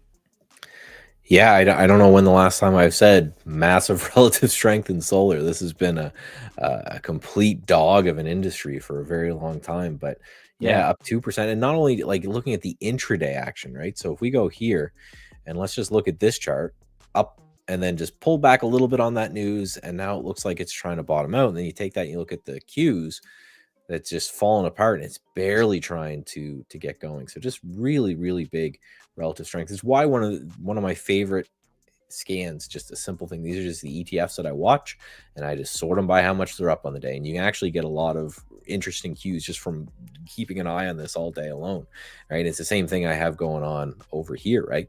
So that update there. So tan, gold doing okay, healthcare, like Mitch was mentioning, doing phenomenal. PSIL, psychedelics, MSOS, very interesting. So kind of, I guess, it is interesting. I was just noting it is interesting. I was noting first thing in the day, real estate was actually out ahead, and I actually haven't ran the numbers, but it seems like there's some negative beta correlation there. Whenever healthcare, energy, utilities, real estate, whenever they're doing well, I'm kind of thinking like, okay, if money's going into there, where is it coming from? Probably the tech side of the barbell, right? And we did see that kind of liquidation push down there. And just energy doing well in general is always spooky to me, especially with all the geopolitical stuff. I know with solar, it's often more policy based, but it's an interesting an interesting area to be spiking right now for sure. Keeping an eye on that. Yeah, Also, and some of these ratio charts can be very interesting when it comes to. There's a couple that I watch, like XLK versus XLE, right? So this is tech versus energy, and how well that's doing on the day. Or you can do this one, which is equal weight discretionary versus equal weight consumer staples, right? And if you start to see, I love those XLP, XLY type of deal. Yeah. So if you start to see one spike over the other, you kind of look at for that as a flight to safety. So we are seeing a bit of a downtick here in this consumer discretionary versus consumer staples. So essentially, for I guess for the audience watching, sometimes I forget. I think it's just the three of us just having chat. But for the audience watching, if this line goes up, this is the equal weight consumer discretionary, which is people buying stuff they don't need, right? Having fun with that. And then the other side of it, as opposed to just it being priced in dollars, I'm pricing it in consumer staples. So people buying stuff that they need, right? Diapers and toilet paper and that kind of thing. So if this line's going up, people are risk on. If this line's going down, people are looking risk off. And we are seeing a bit of a risk off bent in this kind of happening right off the open here. Michael, I'm curious. I have a quick question.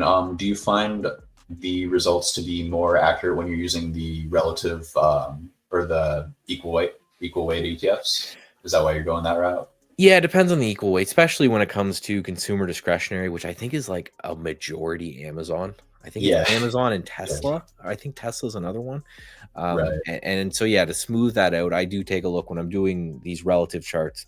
I just want to see more of what the average stock is. It's actually why I spend a lot of time charting RSP as opposed to SPY, right? Which is just the equal weighted S&P 500. It depends, right? Right now we're in an environment where the big tech guys are everything. So basically, if you're trading SPY, you're trading Nvidia, you're trading Tesla, you're trading these big guys. So some of these equal weight things, I think, give us a better overall kind of description of what's happening in the market right now. But SPY looking like it filled the gap, so we gotta see what's next here. Yeah, pretty much exactly to that gap low. So let's pay attention to what happens there. If we just bleed through it and continue on, then that's not looking too good. All right, I do see some downside coming in there. SMCI, definitely some down action there, but definitely I agree. There's a reason why I use my TC is that I have equally weighted index on pretty much everything, and that's what I like to focus on, equally weighted. Just because if you don't know the percentage holdings, then do you really know what the ETF is doing? That's what I have to ask myself, and that's why Michael tells you to take a look also at the percentage holdings, because it can really determine why the stock is up. So like there was a while there that like I was looking at XRT and I was like, the heck is our XRT doing, like trending like this? There really isn't too many of these retail names doing well. A lot of that was what XRT is actually run a lot by GME. Yeah. It's literally run by GME. It's like, go back on that chart. You can see how much it was run by GME back during the initial craziness. It was literally GME that got it going. And yeah, there's some other names there, but you would think that like Lulu would be one of the top names there, but it's not. And it's like, that's how you think, oh, but it's the retail ETF, right? Well, that doesn't necessarily mean it all, guys. Yeah, ETFs get a little funky. We have Pepsi and the Qs and NASDAQ. That's a choice. Amazon's not in technology. It's not in the technology ETF. Yeah, it's like half of their business is like storing data for the CIA, and they're not allowed in the technology ETF. It's just weird. Penny stock alert here. SYRA moving a pretty good amount here. It's at 70-80 cents, recovering the VWAP there now. And in the morning, it got up there towards 90 cents. Let's see if it wants to head out there towards the $1. Definitely a smaller stock getting a lift there. SYRA. It's interesting. The that was just a pinpoint tap of the gap fill, and as you can see, somebody wanted to get long there. Somebody missed out on the yesterday's move, which is a great sentiment check, right? So whether you're a day trader, whether you're a long-term trader, this is why it makes sense to just sit for these, the 2 hours that we're open, come hang out, because if I'm an investor, that sentiment check actually is a big deal. If we hold that gap, it just says, hey, there's a lot of people out there that are FOMOing into this market. So it's time it's time to get involved, right? If I had cash on the sidelines and I was looking to buy the SPY and I was looking for a sign from the market deities, then I think that's one of them, right? You just go, okay, well, there was someone who's way bigger than I am who is now interested in buying the market. Maybe I should be interested in buying the market too, right? Absolutely. Yeah, we're all just catching waves, right? You know, so when you get the confluence lining up and multiple I don't know, there's always reasons to buy in this market. It doesn't take much for me to want to deploy that cash on the sidelines. One of my favorite charts out there, and I'm sure you saw it, is the reasons to sell chart. Have you ever seen that, where it's like the S&P 500 over the past 100 years, and it's like, here's a war and a recession and this event and that event, and it just over time just up and up and up. So I think, especially for someone like myself who is trying to learn a little more about day trading and using these systems to do it, but more of a long-term guy, it's more about, I really need to convince myself to go to cash. I really need to think. I think the last time I was fully 100% in cash was COVID even. I hit the button, thankfully, pretty much close to the top there. But even during 2022, 2023, I was buying dips as things were, and trying to do okay there as well. Just a quick update with my REXR here. Starting to try to get back through VWAP, so maybe I'll add a little bit here. Was underwater for a while, got nowhere near the stop. Maybe looking to add here. And this SYPR, these are the only two ones that went through the system that look good today. Not enough volume. I shouldn't have traded this name. Not enough volume in this name. So, I like that I'm bringing you guys along on the journey, right? I should have done more analysis when it came to looking at the spread and looking at that before I got involved in this particular name. So nothing really came through the system. Of course, I avoided all the shorts that came through the system because that's just, I was long biased today, and those shorts are all doing phenomenally. They're all doing great. So now I'm just watching to see if there's anything else that kind of comes through. And the only other thing that was kind of interesting is this PAY. I'm not too sure what these guys do, but again, the idea was pretty simple here, where if we go to the daily chart, this is just a bit of an overextended play. So it's looking at this last candle, and it's saying this candle is uncharacteristically large. So if we move a number of ATRs from that candle, maybe look to get involved. So I didn't pick some up there yet.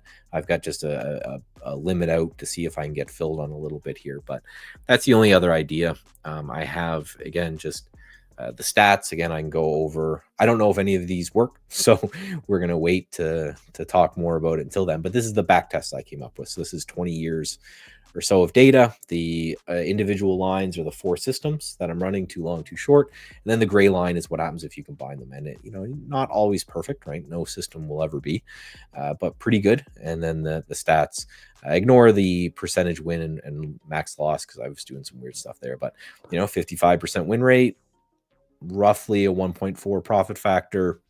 It's enough. So I'm hoping you take that and you use that as your base, and then you use technical analysis, hanging out with us, sentiment of what's going on during the day, to try to increase those returns and increase that number. But for me, it's very important to have something to compare myself to, especially when it comes to day trading. Because if I lose, but the system lost more that day, I'm happy, right? If I lose and the system made money that day, then I know it's time to sit down and say, okay, what did I miss? What should I have taken? Where did I go wrong versus the system? So I have the underlying system is just kind of guiding me, and then I'm just using my own eyes to try to figure out, when and if to pull the trigger on some of these names.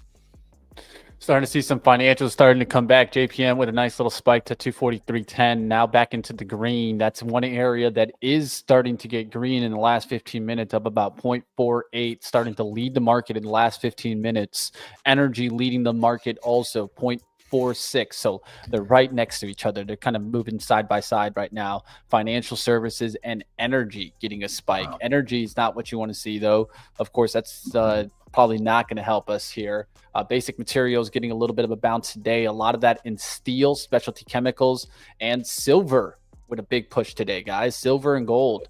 Nice little push there. AG is one name you guys can look at there. What I like about AG is it's really, really tight.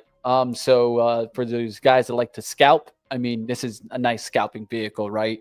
1 penny spread, has a tendency of moving in trends. AG does. So like I like it when it starts to get back above kind of the 50 moving average, and you're starting to see that move now. A 9 EMA underneath it curling, and it's looking like it's trying to get back here towards around 625, 650s. We'll see what happens there with AG. MAG is another option in silver. Now I'm starting to see a little bit of that bounce coming into the market. So let's see how much of a bounce we can actually get here. And yeah, man, I was going to say, this is starting to look okay. Yeah, you're getting that kind of average bounce here. I think a big level to kind of look at is I'll be watching to see the names that got hit today with good news, right? So Nvidia got destroyed today at the open, even though it had some of the best news, at least. If you would have paid attention to all the financial media markets this morning, everyone was pounding the table. You should have bought Nvidia. Even on CNBC, Fox News, all the media out there, they were pounding the table. But Nvidia. Well, guess what happens, right? This is why, I mean, you have to understand the psychology of the collective minds that are looking into the stock, right? And so in this case, it just stuffed it to the market where it can hurt the most, right? It wasn't necessarily on the bearish side of things of an Nvidia, and that's what happens a lot of the times. So does it mean that it's going to stay bearish all day? No, but what does it do? It washes out all yesterday's action, right? And now what I'd be looking at is on the daily trend, where does the fibs kind of come back to, right? I'd look at the 9 EMA to make my life easy, which is around the 141.60 area for Nvidia to come back into kind of a trend line approach. So the throwback look. Yeah, SPY's getting close to VWAP. I think that's going to be kind of the next. Right, we got just purple line VWAP for the SPY from the open. I think what happens around there when we bounce, I think could be telling, right? If we just bump our heads on that, fall apart completely, I don't think that will be the best. If we hold and just mess around, start to break through, then maybe that was just a little bit of a sell. And you're right. So this is the highlighted zone I had was right down to the gap, that closing range. We got so close. This is just the 200 period moving average. Just tag that and then just kind of ripped. So the question is, was that just a bear trap? You know, a scoop and score. I've heard it called a million things, where you just take out the prior day's higher, the prior day's low, and then you just rip it back through just to kind of catch everyone off? Or is this just a normal bounce in a downtrend? So for me, are we able to reclaim that VWAP? I think that's interesting. So I did end up adding to that REXR. So I've got both positions green here today. So that's looking good. Being long, especially when the market's doing this and still being somewhat green is kind of good, making me feel good about these algos that I'm working on. So that's super exciting. Absolutely. It's nice. The mistrade, at least it proved you're right. You know, it's always worse when you hit the wrong button and you're wrong. But you know, that's a little bit of conviction there. I like what you're saying about VWAP. I think that's definitely, I mean, obviously an area to watch any day.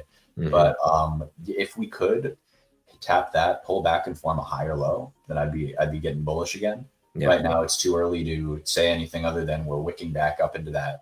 I don't know if you're a fan of fair value gaps as a concept, but you know, the area of space, so to speak, on the downward move there, it would be nice to have some wicking up back into there and kind of clean up that tape, so to speak, before a bigger move down, if that is what we're getting. Otherwise, I'd like to see, you know, that not so much an incentive to sell the second we tap up into that. Right now I'm watching a 5-minute chart, and every time we wick above 594.12, it seems like there's some selling pressure there still. So that's something I'm keeping an eye on. Yeah, and as a friend and a bit of a disciple of Brian Shannon from the AVWAP fame, buddy of mine, one thing that he likes to do, and I focus on as well, during the day, is I just anchor to VWAP to today's low, right? So if we're pulling back now, if we hold that on a pullback, it just means that there's basically a buy program going on that's saying, okay, this is where we want to buy, and we want to just use that average price as a way to trend up. So I'm watching that as well. And then these two things create, you know, what he calls the VWAP pinch. You got an anchored VWAP above, you got one below. So we kind of have to see if this resolves one way or another. But yeah, I'm with you. A pullback, a higher low, and then a push higher. I think is probably the most bullish thing that we could see. So I think, yeah, your life gets pretty easy here, right? Is you mark this VWAP and you mark this low, and you kind of use those two things as a guide for, if we break the low, it's probably time to go. If we break and hold above this VWAP, maybe there's a bunch of buyers in there that are trapped, and then we can, that unfortunately, or sellers that are trapped, and unfortunately for them, then if we start to rip, then we could go back to high. So the other option that I want to give to everyone is, again, we mentioned there's a whole bunch of FOMC and jobs reports and all this kind of stuff tomorrow. So the third option is that was it. That was all the excitement for today. And from now it just becomes a choppy mess. So yeah, these lows, that's really, really what I'm focused on right here. If we can hold those lows, I think we're good. If we lose those lows, then I'm going to start to get pretty worried, I think, from the long side. Yeah, this selling pressure here is not not very auspicious. I was curious. I really like the concept of the pinch and the VWAPs. I'm a big Bollinger Bands and Keltner channels guy too. Do you kind of see them as interchange? They're not necessarily interchangeable, but covering the same kind of TA ground in terms of tracking compression and breaking out of that compression on different time frames?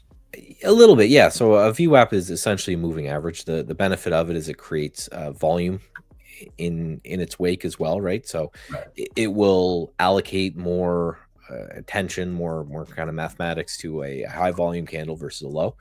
The big thing about VWAP that we know from just using the generic VWAP that everyone uses intraday, but also anchored VWAP, is it's quite often how execution traders will get paid, right? So, if I'm saying, hey, I want you to buy 10 million shares of the stock, at the end of the day, I'm saying, did you get a better price than VWAP from the lows or the highs or whatever? Short Rigetti. Right. Yeah, it looks like, if we lose those lows, that might be Seeing the quantum names giving up there, so I'm trying to short Rigetti again, guys. I did take $100 hit there. Re-short Rigetti at 1788. Added to it, I got about 400 shares. Looking to see if it's going to break through the low here. Wanted to kind of hold the 18 pushback. Was taking a look to see if maybe solar was going to get the bounce there. Saw definitely financials bounced there, but energy was really strong on this recent rise. So just looking at the action there, and also now technology leading the downside in the last 15 minutes doesn't make me feel too confident about the market coming back today. We'll see what happens. I gotta say, I did just see the first red candle in quite a while on XLE since that breakout. One that is making me keep an eye out for a potential bottoming in the indices. I don't know how voodoo this is, but we did hold the low on SPY there right as that 1 minute red candle came in on XLE, and I'd love to see some liquidity coming out of the kind of risk off sectors and maybe getting dumped back into the risk on stuff here. So I'd love to see this higher low hold. It probably needs to muddle around, maybe swipe out those stops again, but just something I'm keeping an eye on. Yeah, so that they're fighting with that low on the SPY. Yeah, I think that that's going to be everything. So yeah, we definitely lost that VWAP low. Now it's just the absolute low. If we lose that low on the SPY, or we lose that, I'm more interested in the SPY than the Qs, but I know we're below that on the Qs. But if we lose that on the SPY, might be lights out for at least a little bit in this day. But lights out. At like 93.10, I'm just noticing on the intraday volume profile, like that's kind of a peak of the mountain, and we kind of slid down the hill, and now we have to reclaim that before we really get cooking here. Box. What was that now? Box. Lights out, Formula One. Okay, I got you. My brain's moving a little slow here, Mitch. Don't mind me. No, it's just that line is attained to Formula One. I like watching some Formula One action. So I hear lights out and I'm like, I'm racing. Let's go. Let's go. Man. And then, the pit spots, they just yell in their ear. They're just like, box. I need a pit crew just for day to day. Yeah. You need that trading crew that can just come in your ear and just be like, yo, you need a box right now. Man, yeah. So we are just we are just sitting here. I don't know. Again, It's just a kind of tough one. It's a tough one, guys. I might get cut out of Rigetti again, guys. It just doesn't want to cut the lows. And I just feel like I'm getting bounced off the lows here. So it's okay if I get cut out again. Just giving up some of my profits today. And that's not going to be fun. But hey, that's how it goes sometimes. We'll see what happens. I'm holding off the recent bounce action right there. Right off the high. 1827s will get me out there. Now I want to take a look at my other account, the account that I made the good money in yesterday. Sometimes this is what helps me a lot of the times is I'm looking to like find the trend. Now I feel like the trend is pointing to downside. Let's see if the collapse comes in here and I can try to catch the momentum. Yeah, I don't know. Part of me thinks we can't collapse in the market when XLE is doing this, right? Bullish candle, sitting right at all-time highs. I don't know. Can the rotation, market... right? Rotation will go somewhere else, right? So I think that what we take a look at, I'll take a look at it here. Last 15 minutes, what's up? Energy, defensive, and utilities. So we can take a look to see if maybe we can ride those. Healthcare up also still. Of course, that's kind of up there with leading the market. Energy's up over 1% from the open, and healthcare is up 0.79 from the open. What's down? Technology for sure, almost 2% now. It's down 1.68. So from the open, that's pretty bad for technology. Anything over that 1% mark, that's when you feel like things are really kind of starting to trend in an area, right? Same thing for like the Qs or the SPY, right? When we go down to percent, that's when people really start to be like, whoa. Yeah, that's also another interesting kind of algorithmic level I found when indices are, moving into that 1% move in either direction. You often see them kind of, I don't want to call it plunge protection, but kind of those oversold, overbought algos kind of start firing and catching it, so to speak. Yep, we just broke that level from the open at least. Yes, I'm seeing buyers here. Maybe I'm crazy and too early here, but I'm not seeing doom and gloom quite yet. What are you saying, Michael? Well, I was just saying it's funny about the so again, I spent 10 years working with different hedge funds, and that 1% trade is actually a legit algo that I know a lot of these funds will use because if you just chart out the distribution of returns on the S&P 500, generally speaking, it's like 80 something percent of the time it's less than 1%.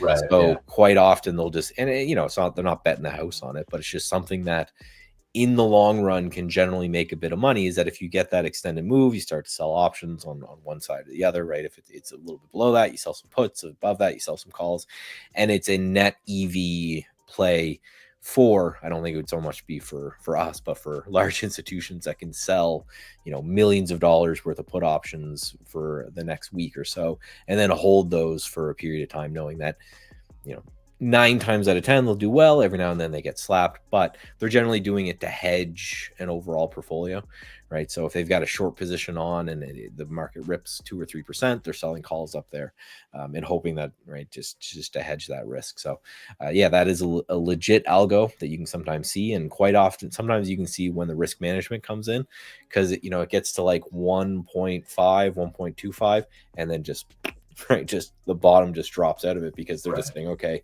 it's not one of those days we're gonna bounce. We're gonna just dump that. So now we're hitting new lows. Right? I love the. I guess I heard that from a friend who's now actually doing quant work, and I never knew how it really did feel real, but I didn't have actual numbers to back it up. So that's really cool to hear. Yeah, well, and that's what a lot of these, you got to remember, for us, we're looking for a large edge because we have less capital in these guys. If you have billions and billions of dollars and your broker will lend you another billion dollars for usually near free because you're a big, they want your business as a client, you can deal with something that has a 1% edge and just leverage that up 4 or 5 times. But we have lost that gap and we are just going here. So at least the boss is happy, right? I told you I've been lifting, Michael. That's what counts. So now it's looking like we're going to get that extension to the 589, 590-ish area. That's kind of my ATR targets for the day. Yeah. Guys, I'm looking at some, I was starting to look around in there. Definitely Q's getting pounded right now. So I'm seeing quantum names getting hit also. I was looking to see if maybe BNTX long off of that, but the way that the market's acting right now, it doesn't make me want to jump in it. The setup is nice. I'll show you guys the setup, right? It's just right off the VWAP, just kind of recovered it. Now holding the 9 on the pullback. And the reason why I'm looking at this, I look at the healthcare space overall today, VRTX, Moderna, so many big boys starting to make a big move, Regeneron, right? To me, this looks like a flip. Like Moderna's up 8%. That's a big move for Moderna, right? I mean, 8% is a big action move there. So I'm seeing a little bit of a trend there going back to healthcare. Of course, they're really beaten down. So it could just be that kind of beaten down trade today, but definitely Regeneron right back up. So seeing that strength there, wondering if we could get some type of good bounce in the market. These names could maybe get back to the high of the day. So that's what I'm looking at. Yeah, Hims was starting out super strong and just completely gave it all back. That was a name that I was watching. Let me pull it up here. Hims, I do think eventually will break out majorly. We've got a big old cup and handle on the all-time chart. It's just kind of bopping back into this 24 to 25 area, 24 to 26, we'll call it. I think really long-term, it's looking more and more appealing the longer it just coils right over these all-time highs, previous all-time highs. This is a chart that I could see doing Kava things off the IPO base here. Like we could very well, you're seeing a very similar setup to right here where we popped the IPO base and we're coming back into it. And as you can see, it was just lift off city here. So that's one of the strongest names I'm watching in that kind of post IPO area. Another is ASTS, very similar look here. Another one that I'm very bullish on long term, but it's really hard to time this thing. All these fake pops out of this flag. But what's it doing? It's holding long term moving averages. It's getting tight on the Bollinger Bands. Sorry, it's kind of chart door here, but yeah, Nvidia closed the 9 EMA. I will say that, guys. Big pullback on Nvidia today, right back to the 9 EMA. This is kind of the level that I was looking to see some buyers start to step back in around the 140.80 area, and we're about to get there, guys. So Nvidia, we talked about this early in the stream. Could it get back to the 9 EMA? That was the throwback look for the trend line. I did it visually. I didn't even look at it. I could already kind of see, okay, so push it through, throw it back to the 9, catch the 9, come back for the high. That's the kind of trade that I could see. This would be a lot of times where I start to look at swing trades right here, because a lot of times I'm using my intraday action to try to get the best swing trade approach and look at the historical RSI that I already have drawn out on Nvidia. And I'm starting to see that really break. It's now towards 7 on the 15-minute. And you can see it here. Historically, you come back. Yeah, around like the 7 spot, that's a good bounce back level to look at. So this is where I usually start to just do a little bit of a ladder approach on a swing trade. Of course, I'd start small, but we'll see what happens there. Nvidia now right there through the 9 EMA, 140.80, right on the dot. Let's see if it starts to bounce here. Definitely, look for that support in that 39 to 40 range. That's kind of retesting the base that it pushed out of a couple days ago there. Yep. We're also approaching some deep discounts on Nvidia in terms of the fib ratio or the fib levels in the range that it's currently trading in. So it's coming into that golden pocket that I always look for. Basically, if it's going to bounce, it's pretty likely that it would occur somewhere in that 139 to 141-ish zone. So just something to keep an eye on. Yeah. Again, I don't know when the last time I said this too is relative strength in MSOS, relative strength in the marijuana space. So I talked about that was kind of the swing that I wanted to get involved in this morning, right? The fact that if you look at that 30-minute chart, we had this descending kind of triangle or whatever. I was looking for it to break 4. I didn't get involved just because that happened right on the open. I wanted to see more action.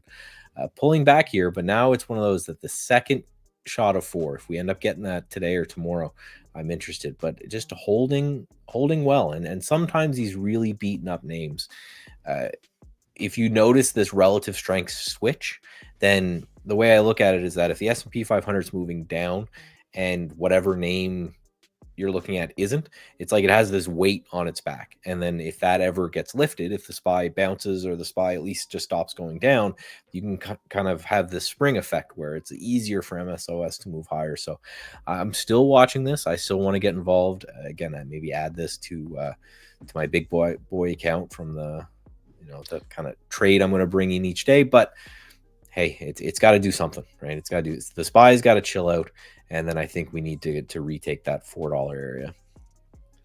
All right, guys, I'm starting to bet on BNTX here. It's just opened up the position there. I got 100 shares on BNTX, looking to see if we start to get this lift in healthcare right back up here.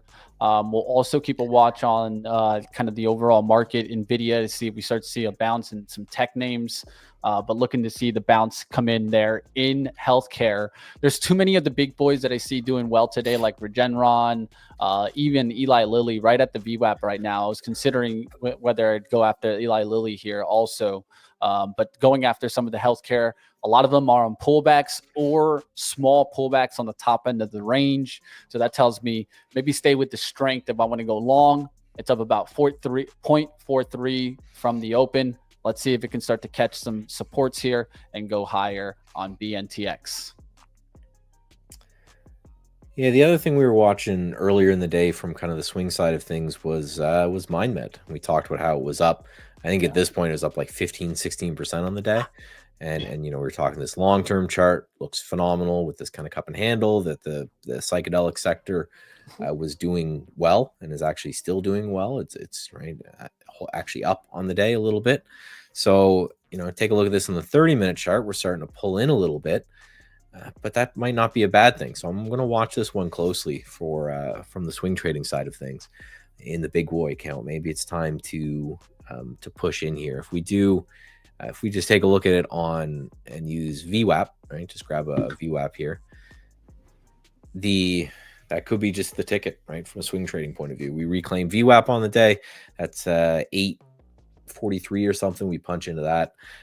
That might be a good little entry for this one. That again, this daily chart to me looks phenomenal with these cup and handle, especially on something that's gotten really beaten up.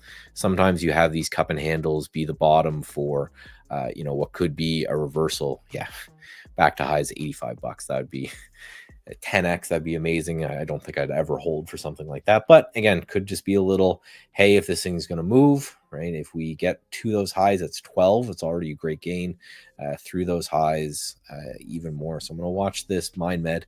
I'm just looking over on a fundamental screen that I have here showing 35% short float on this name. That really piques my interest because that perked my ears up for sure. Yeah. The short interest, when you're talking about these bottoming formations, you can double so easily as shorts just bail. Yeah. So, and I think it's also, the big wick today, right? Like, what are we seeing? We're seeing shorts try to get a hold on this thing, but if they're not able to close it red, like this thing could fly for sure. Yeah, they're trying to defend their position, and if they're wrong, so that's why, this one's something. I know we're going to be off in a bit, but for the rest of the day, I'm going to have an alert set for this Mon Wed. We get back over VWAP, I may pull the trigger on that because you're right. If they, that's probably what's happening. This is a weekly chart. Look at all these wicks, right? So there's these shorts might be starting to defend their position. If they end up being wrong, and again, this is how traders talk. I always like to tell traders that if you're trying to find people to follow, traders that never sound sure of themselves. They say a lot of if, and then maybe that's gonna, and they're probably the real ones. The ones that speak in certainties, probably not so much. So if we get this market chilling out, and then we get this move over VWAP and Mon Wed, I think I'm definitely gonna pop some in there for the longer term account. Hopefully those shorts have a bad day and I can have a great one. That would be the idea. All right, guys, I'm looking to maybe potentially go after AMD here. Why? Just daily levels, right? Sometimes I try not to make things confusing for myself. I gave myself a level to look at here in AMD. So I'm going to go ahead and try to get in. Let me grab a little piece and I'll explain kind of my thinking in this. I'm going to go for the smaller account here because in the other account I got BNTX. So I'll just take a little bit here, 50 shares, nothing crazy, right? I can handle even about $1 kind of risk right now with this. The real key here is I already looked at AMD and I said, where could I come back to? Yesterday's low, 127.36. Where did we go right now? 126.87.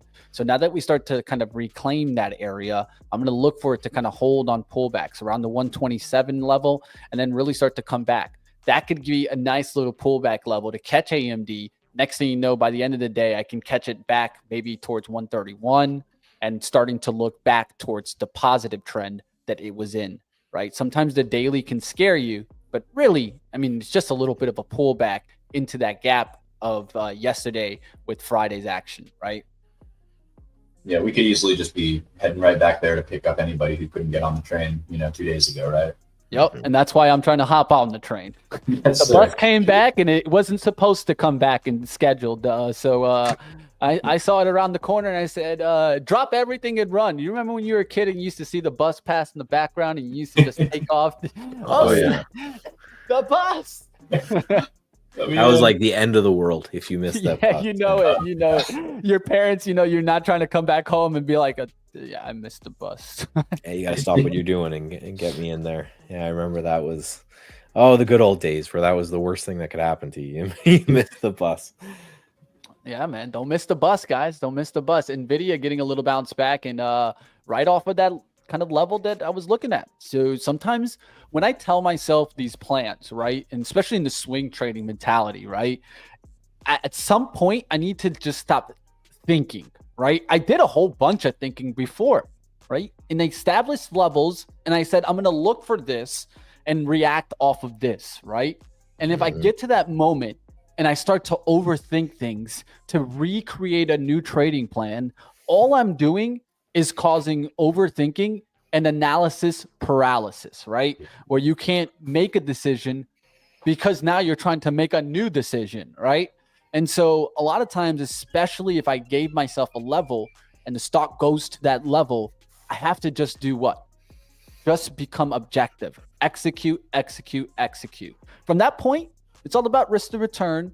And like I always like to say, you do the hard work to get the entry, and then you let the market do the liftoff for you, right? You let the market work for you. Your hard work is the entry, and then eventually selecting an exit. But once you're into the trade, like I am now, I can just sit here and let the trade work, right? And a lot of that because I was looking for these moves, and when it happened, I didn't overthink it. Right, absolutely. And when you're in a trade, like if it's working for you, this is something that I'm trying to cultivate and get better at myself. But it's kind of like losers add to losers. Like winning traders, when they're in a good trade, they're not getting super freaked out because it's working as planned. They're more willing to add on pullbacks. They're more willing to ride it to the end of the idea. Whereas if the trade's not working, then that's the kind of uncomfortability that I think good traders are good at recognizing faster and just cutting the idea, because if it's not working, it's not working, and good traders don't want to have their money tied up in something that's maybe that you're bargaining with the chart, so yeah. And anything to keep you in that mindset of, keeping you focused on the winners and not, like you're saying, not overthinking it if it's working, right? Yeah, the best trades I've ever have, I'm not here for, right? That's why it's, that's why we're here. That's why we focus on the open. We come up with the plans. We enter some positions, and then I don't know what you guys, myself, I'm out, right? I'm going to grab the dogs. I'm going to go. I'm going to let things work. After lunch, I'll check on what's going on. But yeah, I 100% agree that a lot of the problems that people come into is micromanaging, especially winners, right? Mm-hmm. Especially the winners, right? The losers, you just kill. Like I kind of have a Friday rule, and it will probably end up being a day trading rule as I kind of get my feet more wet in this. My Friday rule is anything that I'm negative on a swing trading point of view or investment point of view on Friday, I kill. I have the whole weekend to think. If I like it on Monday, the odds that it's going to get bought out throughout the weekend, it probably happened sometime in my career, but the odds it's going to get bought out through the weekend or something crazy is going to happen. And I actually got that one from Peter Brandt, who's been trading for, I think 56 years or something now. And it's a rule that he has. Anything that's red on a Friday, you kill. You have the whole weekend to think about it. If you still like it on Monday, rebuy. And I would say it's the same thing with day trading. Maybe anything that I'm red on come the end of this stream, I'll kill. I'll keep all the green stuff, go for my walk, have my lunch, all that kind of stuff. And then I have all that time to think about it. If that red thing that I sold, I really, really want back, at least I've cleared my head now. I'm buying it kind of from a rational position. So absolutely. I love that. Yeah, Oh, we got I nice do little too. hits. And I think it's important, especially as you get further and further into swing trading. One thing that swing trading really teaches you is just to sit back and let the market do the heavy lifting, man. Yep. And that's the truth, right? And I'm sure you're like me, Michael, and Steve, you can say the same, probably, where you've taken a position, you've known that you're in the green. Maybe you set yourself a protection stop, right? But you walk away, you go and do some things, and you come back and you're like, what? I'm that up? Wow, I'll take it, right? Yep. Absolutely. And the other side of that is sometimes you'll come back and you're stopped out, but it won't hurt as bad because you're not staring at every minute. Yeah, you didn't notice, right? Yeah, just kind of like it's like someone took your food while you weren't looking. Yeah, it doesn't hurt quite as bad. No, I 100% you're able to agree. let it go. And that's the the whole thing with swing trading is that we don't have time constraints, right? And that's what people really need to get through their head is that if you got a good entry on a swing trade, the advantage that you have is that you don't have to close it by the end of the day. You don't have an arbitrary clock that says get out of this then. You can just let it go, right? ANF is actually a really perfect example. Let me bring this up. This was one of the it's such a pretty chart, isn't it? A breakout algorithm that I had way back, around here.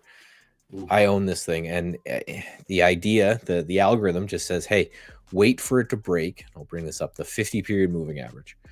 And it was probably the hardest thing I've ever had to do, but I'm glad I did, where this was a complete year maker, right? And this was a big lesson for me and something that I focused a lot on, because it would have been very, very simple. Not 5-minute daily chart would have been very simple throughout this. I think I got it somewhere in this area, right? So $36, and the idea was a close below the 50-day moving average. It's time to go. That's what the algorithm's built on. And it was probably the hardest thing I've ever had to do. Just watch this thing go, because the further it gets away from the 50, you're saying, hey, if it snaps back, I'm going to lose X amount of my profit. But by the time it exited, it was well over double. It was like $120. Massive rule. And if I was somebody who just, hey, I'm up a bunch of money, let me take it, which is something that I did for a long period of time, it wouldn't nearly have been as great of a year, right? That like, if I look at my returns from that year, ANF is like half of it, right? So I'd have to take what I made that year and kind of cut it in half, because I didn't have the guts to kind of stay in here. So it's a huge lesson. You can see I'm watching it here too as it's getting yeah, I was going to say, I'm watching it as the setup, but you caught the whole move. You caught the flagpole that I'm watching. The flag up. And I said it yesterday. I'll probably end up saying it till I see the chat get mad at me for it. But my old trading mentor, he says, your job as a trader is to stay alive until you get lucky. And every now and then you're going to get lucky. You're going to buy the stock and it gets bought out. You're going to buy the stock and it enters a contract with XYZ and the thing just rips. And those couple trades throughout the year, or even those couple trades throughout your life, are going to make the difference between being an okay trader and being a good trader. But it's that risk management of staying alive. You see solar there? I'm fighting not to buy this right now. Literally, look at my screen. I'm fighting not to buy it right now. And the big part is why? Because I have a position that's doing really well, right? Sometimes I have to tell myself, hey, Mitch, you already got one that's doing pretty decent. This could probably make the gains for the day. And if I start to open up more positions, what am I doing? I'm starting to get pretty with it, right? Yeah. And really, it's putting your eggs in like one basket, upside action, right? If I think sometimes I think about if I'm in uncorrelated plays, that makes a little bit difference, a little bit more of what I could be looking at. But if I'm essentially betting for the upside, if I bet BNTX to the upside or SEDG here, it's pretty much the same thing. They can go separate, but I could see solar doing really well here. And the big part, I looked at the leaders. I like the momentum move and the MPH right there, and I like First Solar's setup. So I was thinking about both of these, and I'm like, oh, I want First Solar at 197. It already popped to like 197.50. I was like, okay, just leave it alone, Mitch. That double bottom off the 200 minute. Ooh. Yeah, it's like a classic move right there. And SEDG with the undercut of the 18 and then the quick recovery gives you that nice little momentum push that it can get going. And it just broke 18. It's at 1830s already. So I'm just going to try to ride this BNTX to the highs. If I could get this back towards 128, I don't mind selling out there. That's from 125.80s to 128. I'll take that. That's a little bit over $2. Take what I can get today. And in one trade, nail it, get out, keep going, right? I love it. I love it. Real quick spy watch here. We got some nice volume coming in. This looks like bottoming to me on the day. We got a nice break of, there we go.